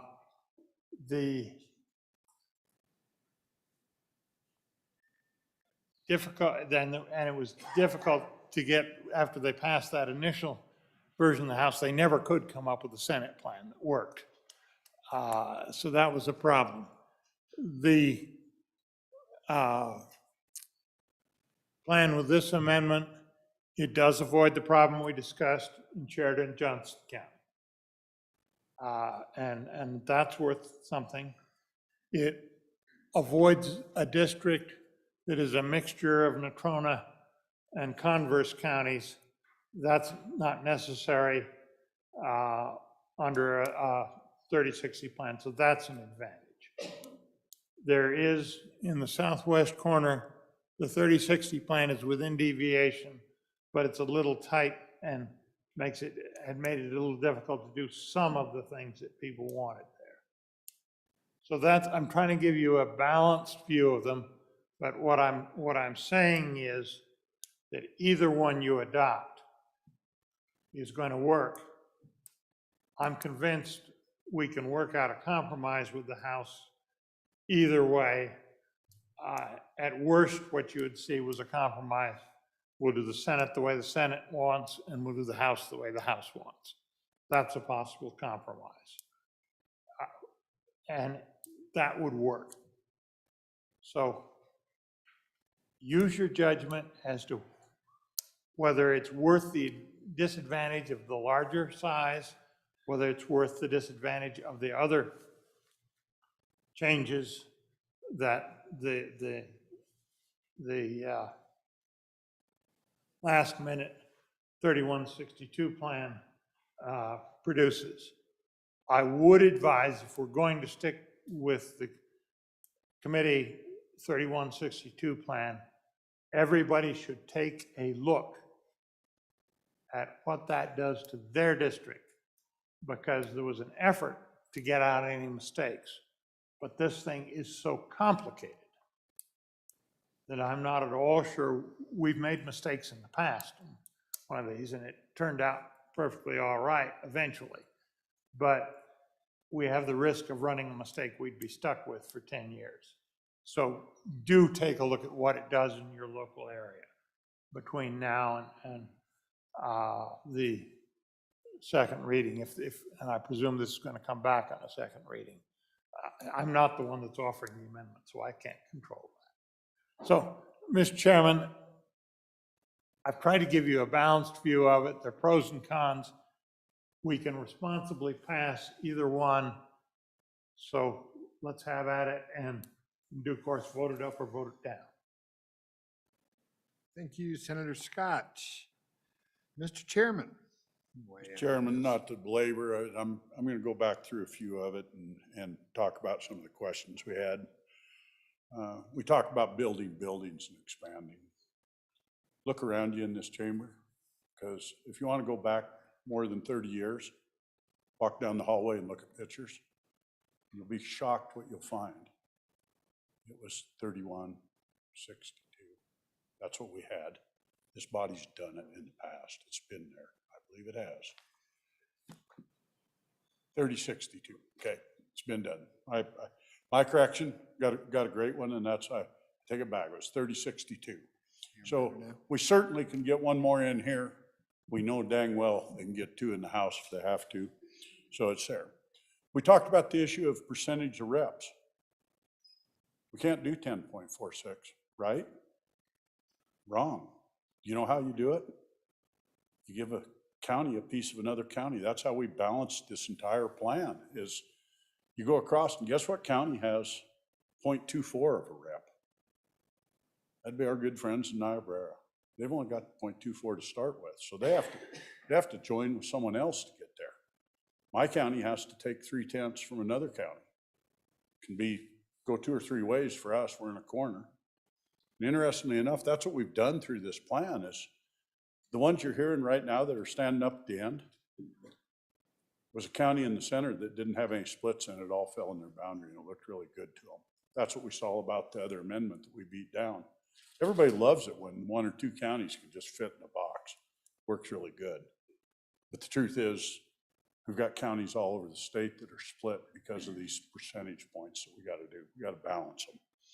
And that's what we've done, is we've given people 5. You know, one of the ones up there, I'm looking across at a good senator from Campbell County that has done some really nice work this year. And they found out they were one of the ones that had the best one. They were at 4.9 something of reps. And in truth, a lot of the plans for them only gave them 4 plus pieces of a 2 or 3 more. And they fought back on it. And so that's what the committee dealt with, was percentages all the time. And we do deal with it. And the interesting part is, for down here, and it was hard for me because I've been beat up over it, this county did hit 10.4, but they grew by 10,000 people. And what we did when we went to 3162, folks, the other scream that we heard in the committee, it went over the top of county lines. It went over the top of communities of interest. Well, I guess it was a community. We heard about urban versus rural and how the representation went. We said we don't want to dilute our rural vote. Folks, I'm a rural guy. Didn't want to dilute it. Look at the map 3162. What did we do? We created 2 new rural districts. At the expense, I'm looking at a great senator from over there. And by the way, he hadn't got up and talked about it. We took away some of his favorite people in his district from him. I called him up. He about had tears going down his face. And he said, you know, if that's what it takes to make it work, I'm willing to do that. And I appreciated that. But it created a new rural district up there that took care of an all rural area. We did the same thing down in this end of the state. By the way, the new Senate district, rural as well. So for you folks out here that represent rural areas, it took very good care of them, and it did it without harming our larger communities, because what it did was move their boundaries more within their boundaries. Instead of having a spoke that went out, they're back inside their city boundaries a lot closer. That was part of what drove me to get there. It also, as I look around the room, I see people I kind of battled with when we got done. It kind of fell for a big part of them. I'm one of the ones. I fought up there in our northeast corner. You heard me doing all kinds of nefarious things. You're not hearing me bring an amendment, because I think overall, statewide, we can live with this. And by the way, this statement I'm just making will be on the front page of the paper next week, and they're not going to be happy about it, because they wanted me to fight to the death to do it. And when it really came down to the end, we all have to sacrifice for the better of all of us. And I really encourage you, don't play with fire. Look at the 3162. It's the healthiest thing for the state overall and has the best chance of survival.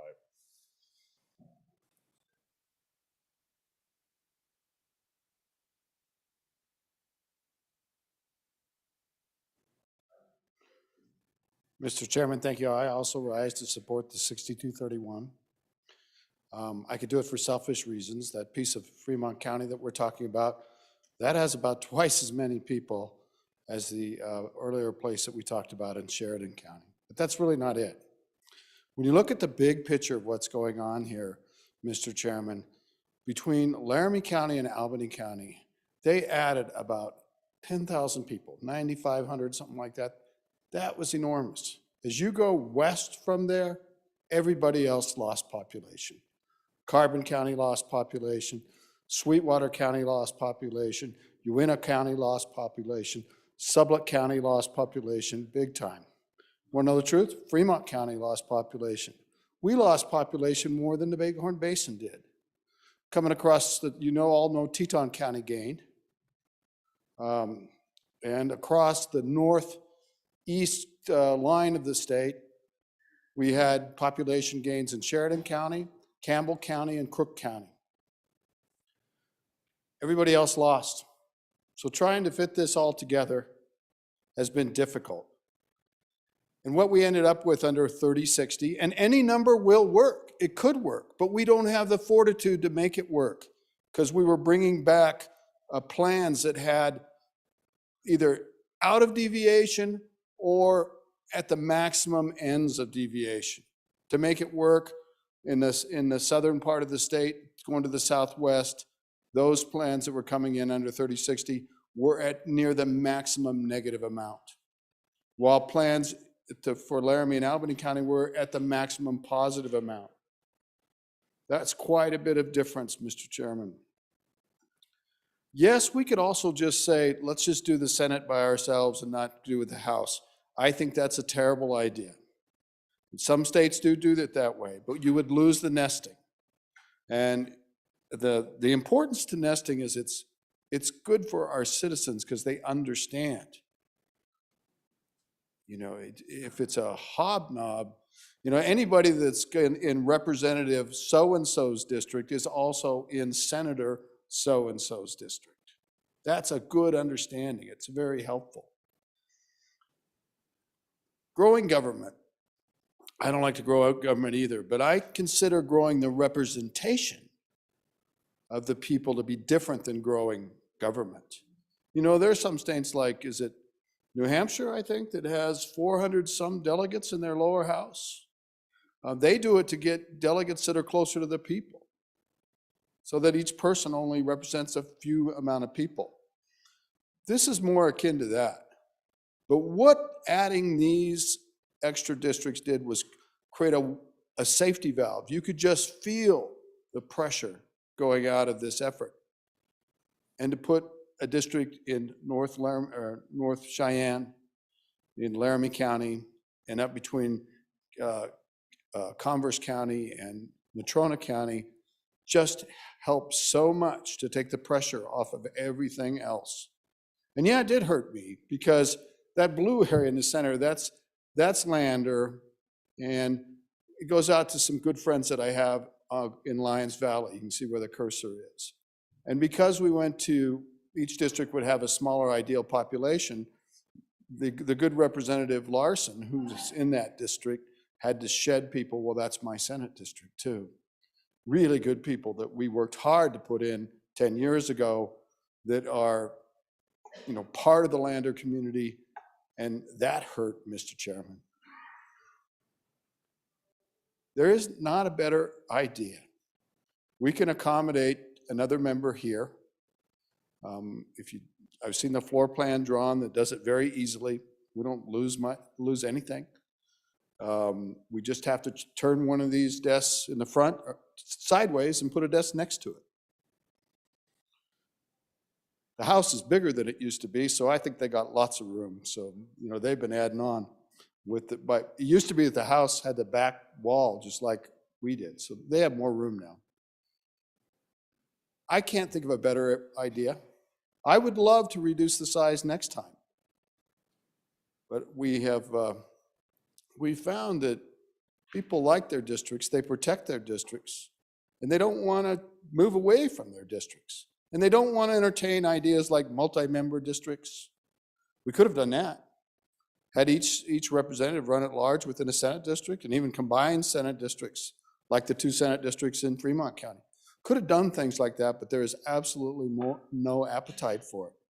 So we were restricted. And you get extra restricted when you think about where people live. And, whether you consider where people live or not is a big driver. But I'll tell you what, every one person sitting on this floor is thinking about where they live when a plan's put up. So I think we might as well just get it out in the open. The 6231 plan is the best alternative, and we only got there after much agony. And I can understand the ire of folks that have been working under a 3060 plan for a long time. But I'll tell you what, these plans are in good a shape, the 6231, as the other ones were, because the clerks worked hard to do the cleanups. You saw some of that today. I do not think there's any to the argument that the 6231 plan is not as well thought out and has more mistakes. I disagree. Let's pass this. Thank you. Oppose the amendment. Yeah, are we on, where are we at? We're on the amendment on. We're on amendment number 3. 3060. Amendment number 3. But we're just discussing the amendment. Yes. So, Mr. Chairman, just a couple of observations as we go through there. I think it's probably important that we talk about the people's districts. It's not my district. I represent the people in Senate District 11. It's not mine. It belongs to those people out there. So I just think that we need to be cognizant of what we're talking about when we do this. But, what do you like, 60, 30, 31, 62, whatever it is? There's been a couple assertions out here that I just fundamentally disagree with, and particularly when it comes to this. But this is not growing government, it's growing representation. Well, there's no bounds in that. And if you get to the logical extension of that argument, we just go to a pure democracy. We get rid of all of us. If we want to expand representation, let's just every week have people go to the ballots and vote. That's what we're talking about by representation. So, but growing government. So each one of you in here, every year, on behalf of your constituents or something that's near and dear to your heart, goes to LSO and says, I want this bill filed, and I want this bill filed, and I need this research, and I need that bill filed. So we do that. And then you have your research staff out there. So every time we increase the number of people in this body, it increases the workload for our LSO staff. And I'll tell you, they're some of the hardest working people in the state of Wyoming, bar none. But now we're going to add more of them. That's growing government, Mr. Chairman. And maybe it's just a fraction of the $2.7 billion budget that we're going to pass, or we passed out of here, but it's certainly growing government. There's no doubt about that. All the additional meetings, more people on the committee meetings, more we grow. So I'm not saying for or against this thing. I've got a lot of concerns with the methodology that we got here. It may be the best thing out here, but Mr. Chairman, it's just been an observation. I'm going to support the 3060 plan for a reason that this is the one that was worked the most. Is it perfect? No. Why wasn't it adopted? Because it's basic human nature to do the thing that's easiest versus necessarily always doing what's right. We can argue what's right or wrong. That's what we do out here on this floor. We debate it, pro or con. But Mr. Chairman, in my view, while it may be incremental, it is expanding government. And I do think there was a more than a rational solution out there for 3060.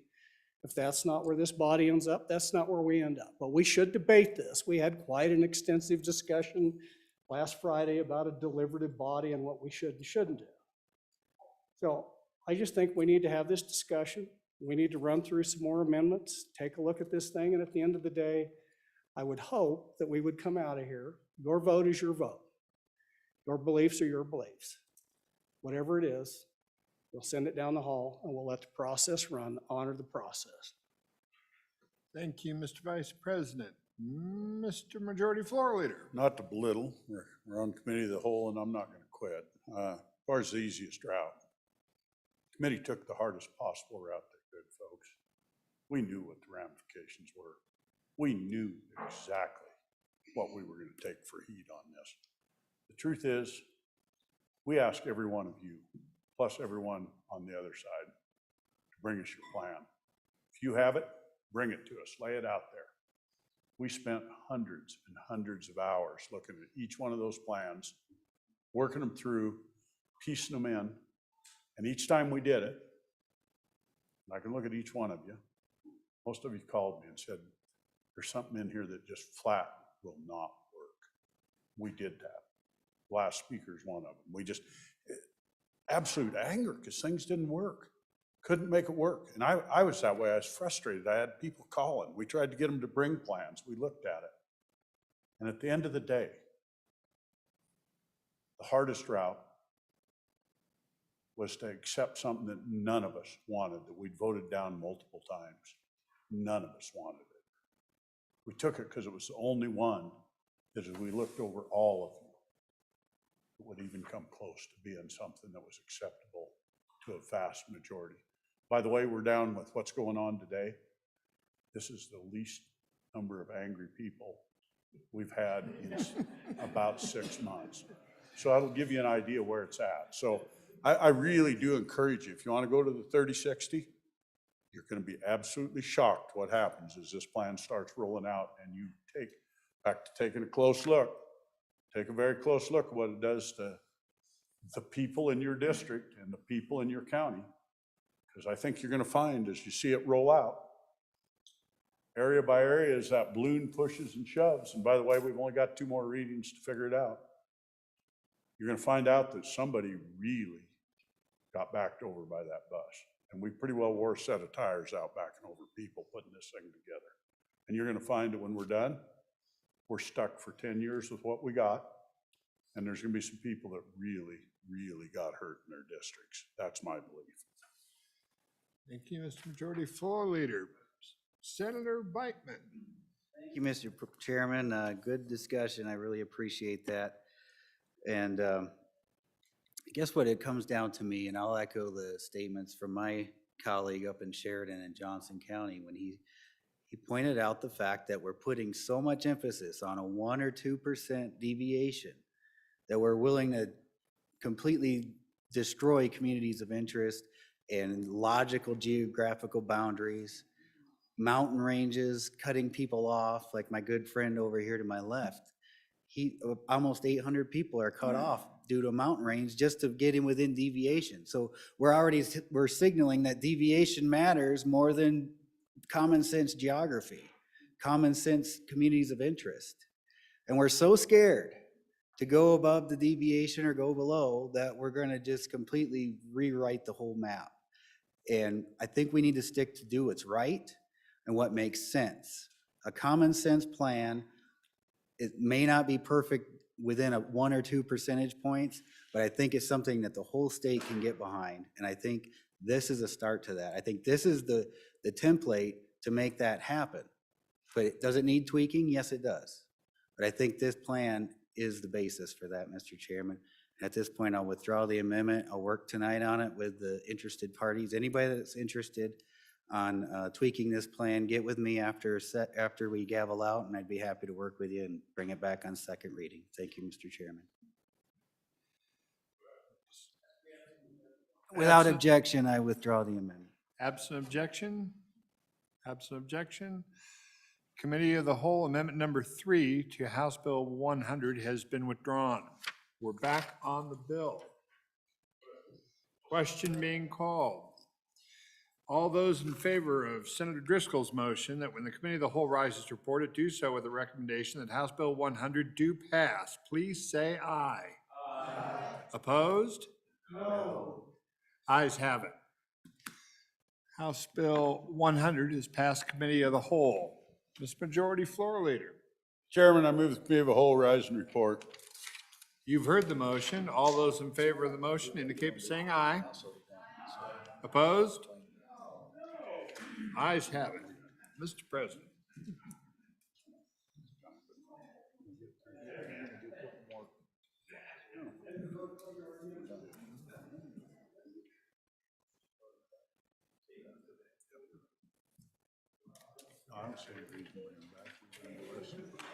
Reader, please read the Committee of the Whole report.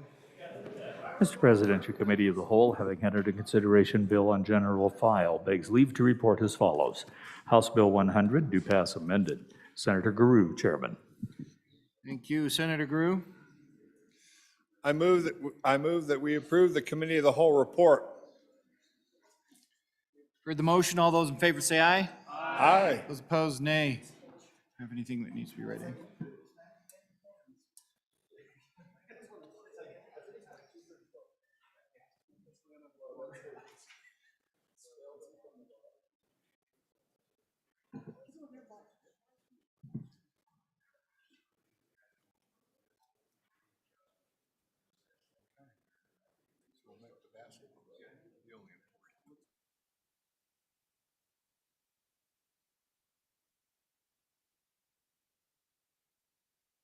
Standing.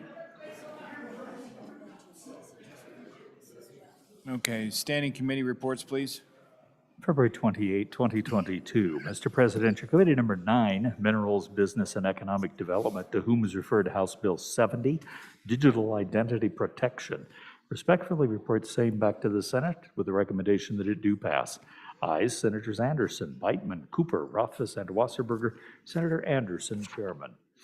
February 28, 2022. Mr. President, your Committee number 9, Minerals, Business, and Economic Development, to whom was referred House Bill 9, Economic Development Programs, Tribal Inclusion, respectfully reports same back to the Senate with a recommendation that it do pass. Ayes, Senators Anderson, Beitman, Cooper, Rothfuss, and Wasserberger. Senator Anderson, Chairman. February 28, 2022, Mr. President, your Committee number 2, Appropriations, to whom was referred House Bill 59, Workers' Compensation, COVID-19, respectfully reports same back to the Senate with a recommendation that it do pass. Ayes, Senators Guru, Hicks, Kinski, Perkins, and Steinmetz. Senator Perkins, Chairman. Messages from the House. From the House of Representatives. Mr. President, the following bills passed the House on third reading in an amended form by the votes indicated. February 28, 2022. Message number 144, House Bill number 5, Wild Horse and Burro Management. Ayes 57, noes 2, excused 1.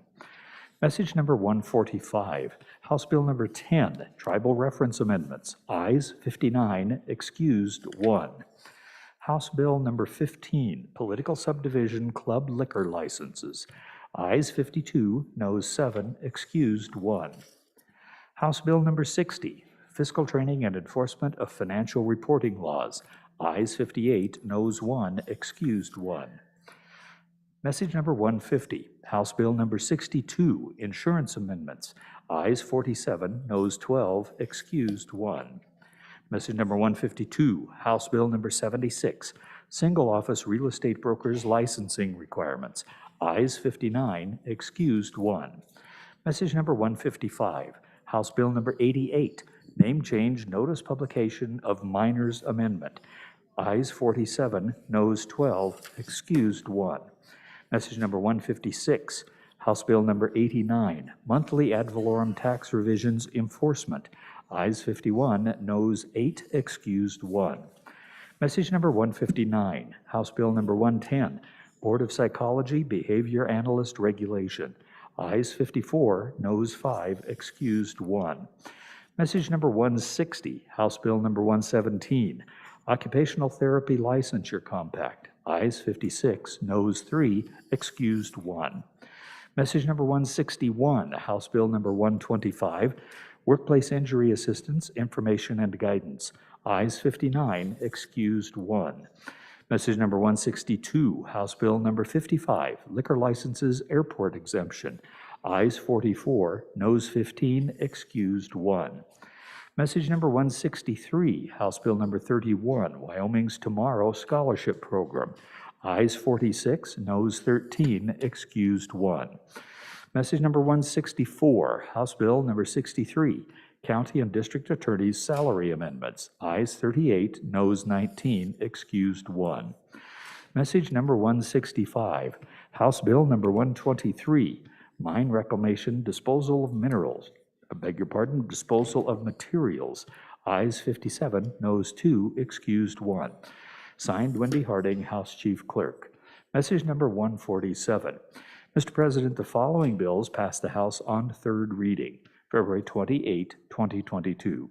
House Bill number 18, Off-Road Recreational Vehicle Registration Amendments. Ayes 53, noes 6, excused 1. Message number 148, House Bill number 54, State Parks Recreation Management Authority. Ayes 50, noes 9, excused 1. Message number 151, House Bill number 73, Omnibus Water Bill Planning. Ayes 58, noes 1, excused 1. Message number 153, House Bill number 81, Operation of Motorcycles, Disabled Persons. Ayes 59, excused 1. Message number 154, House Bill number 82, Military Discharge and Benefits. Ayes 58, noes 1, excused 1. Message number 157, House Bill number 107, Water State Revolving Funds Amendments. Ayes 53, noes 6, excused 1. Message number 158, House Bill number 108, Funeral Service Practitioner Amendments. Ayes 59, excused 1. Signed, Wendy Harding, House Chief Clerk. All right, thank you. House Bill 1, first reading of the bill.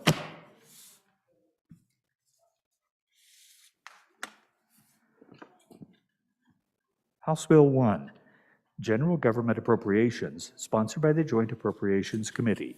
Pursuant to Joint Rule 14-1E, House Bill 1 is referred to Committee Number 2, Appropriations. All right. Mr. Majority Floor Leader, that clears the desk. Mr. President, I move we stand adjourned till 10 a.m. Tuesday, March 1st. Announcements? Chairman Landon? Mr. President, thank you. Your Transportation Committee 8 will meet upon adjournment in about 15 minutes downstairs in W2 to take up House Bill 7 engrossed, Commercial Vehicle Driving Disqualification, House Bill 16, Military Assistance Trust Fund, authorized uses. That will probably do the committee, but House Bill 17 is listed, if time permits, veterans facilities surrounded by grazing, and that's upon adjournment in W2. Thank you. Let's stay in the neighborhood. Chairman Boner? Thank you, Mr. President. Your Committee Number 5, Agriculture, will meet tomorrow, March 1st, upon adjournment in Capitol Extension Room W2 and online to consider House Bill 3 engrossed, State Land Leases, House Bill 4 engrossed, Water Permits, Livestock on Federal Land, House Bill 5, Wild Horse and Burrow Management, if introduced and referred, and House Bill 2 engrossed, Disposition of Water Rights, if time permits. Thank you. Chairman Ellis? Thank you, Mr. President. Committee Number 6, Travel, Recreation, Wildlife, and Cultural Resources will not meet tomorrow. Rest up, committee members. We'll meet on Thursday. Thank you. Reminder, folks, 2 o'clock tomorrow, we'll honor our fallen Marine. I think that's it. Okay, you've heard the motion. All those in favor say aye. Those opposed, nay. Motion passes. Stand adjourned until 10 a.m. Tuesday, March 1st.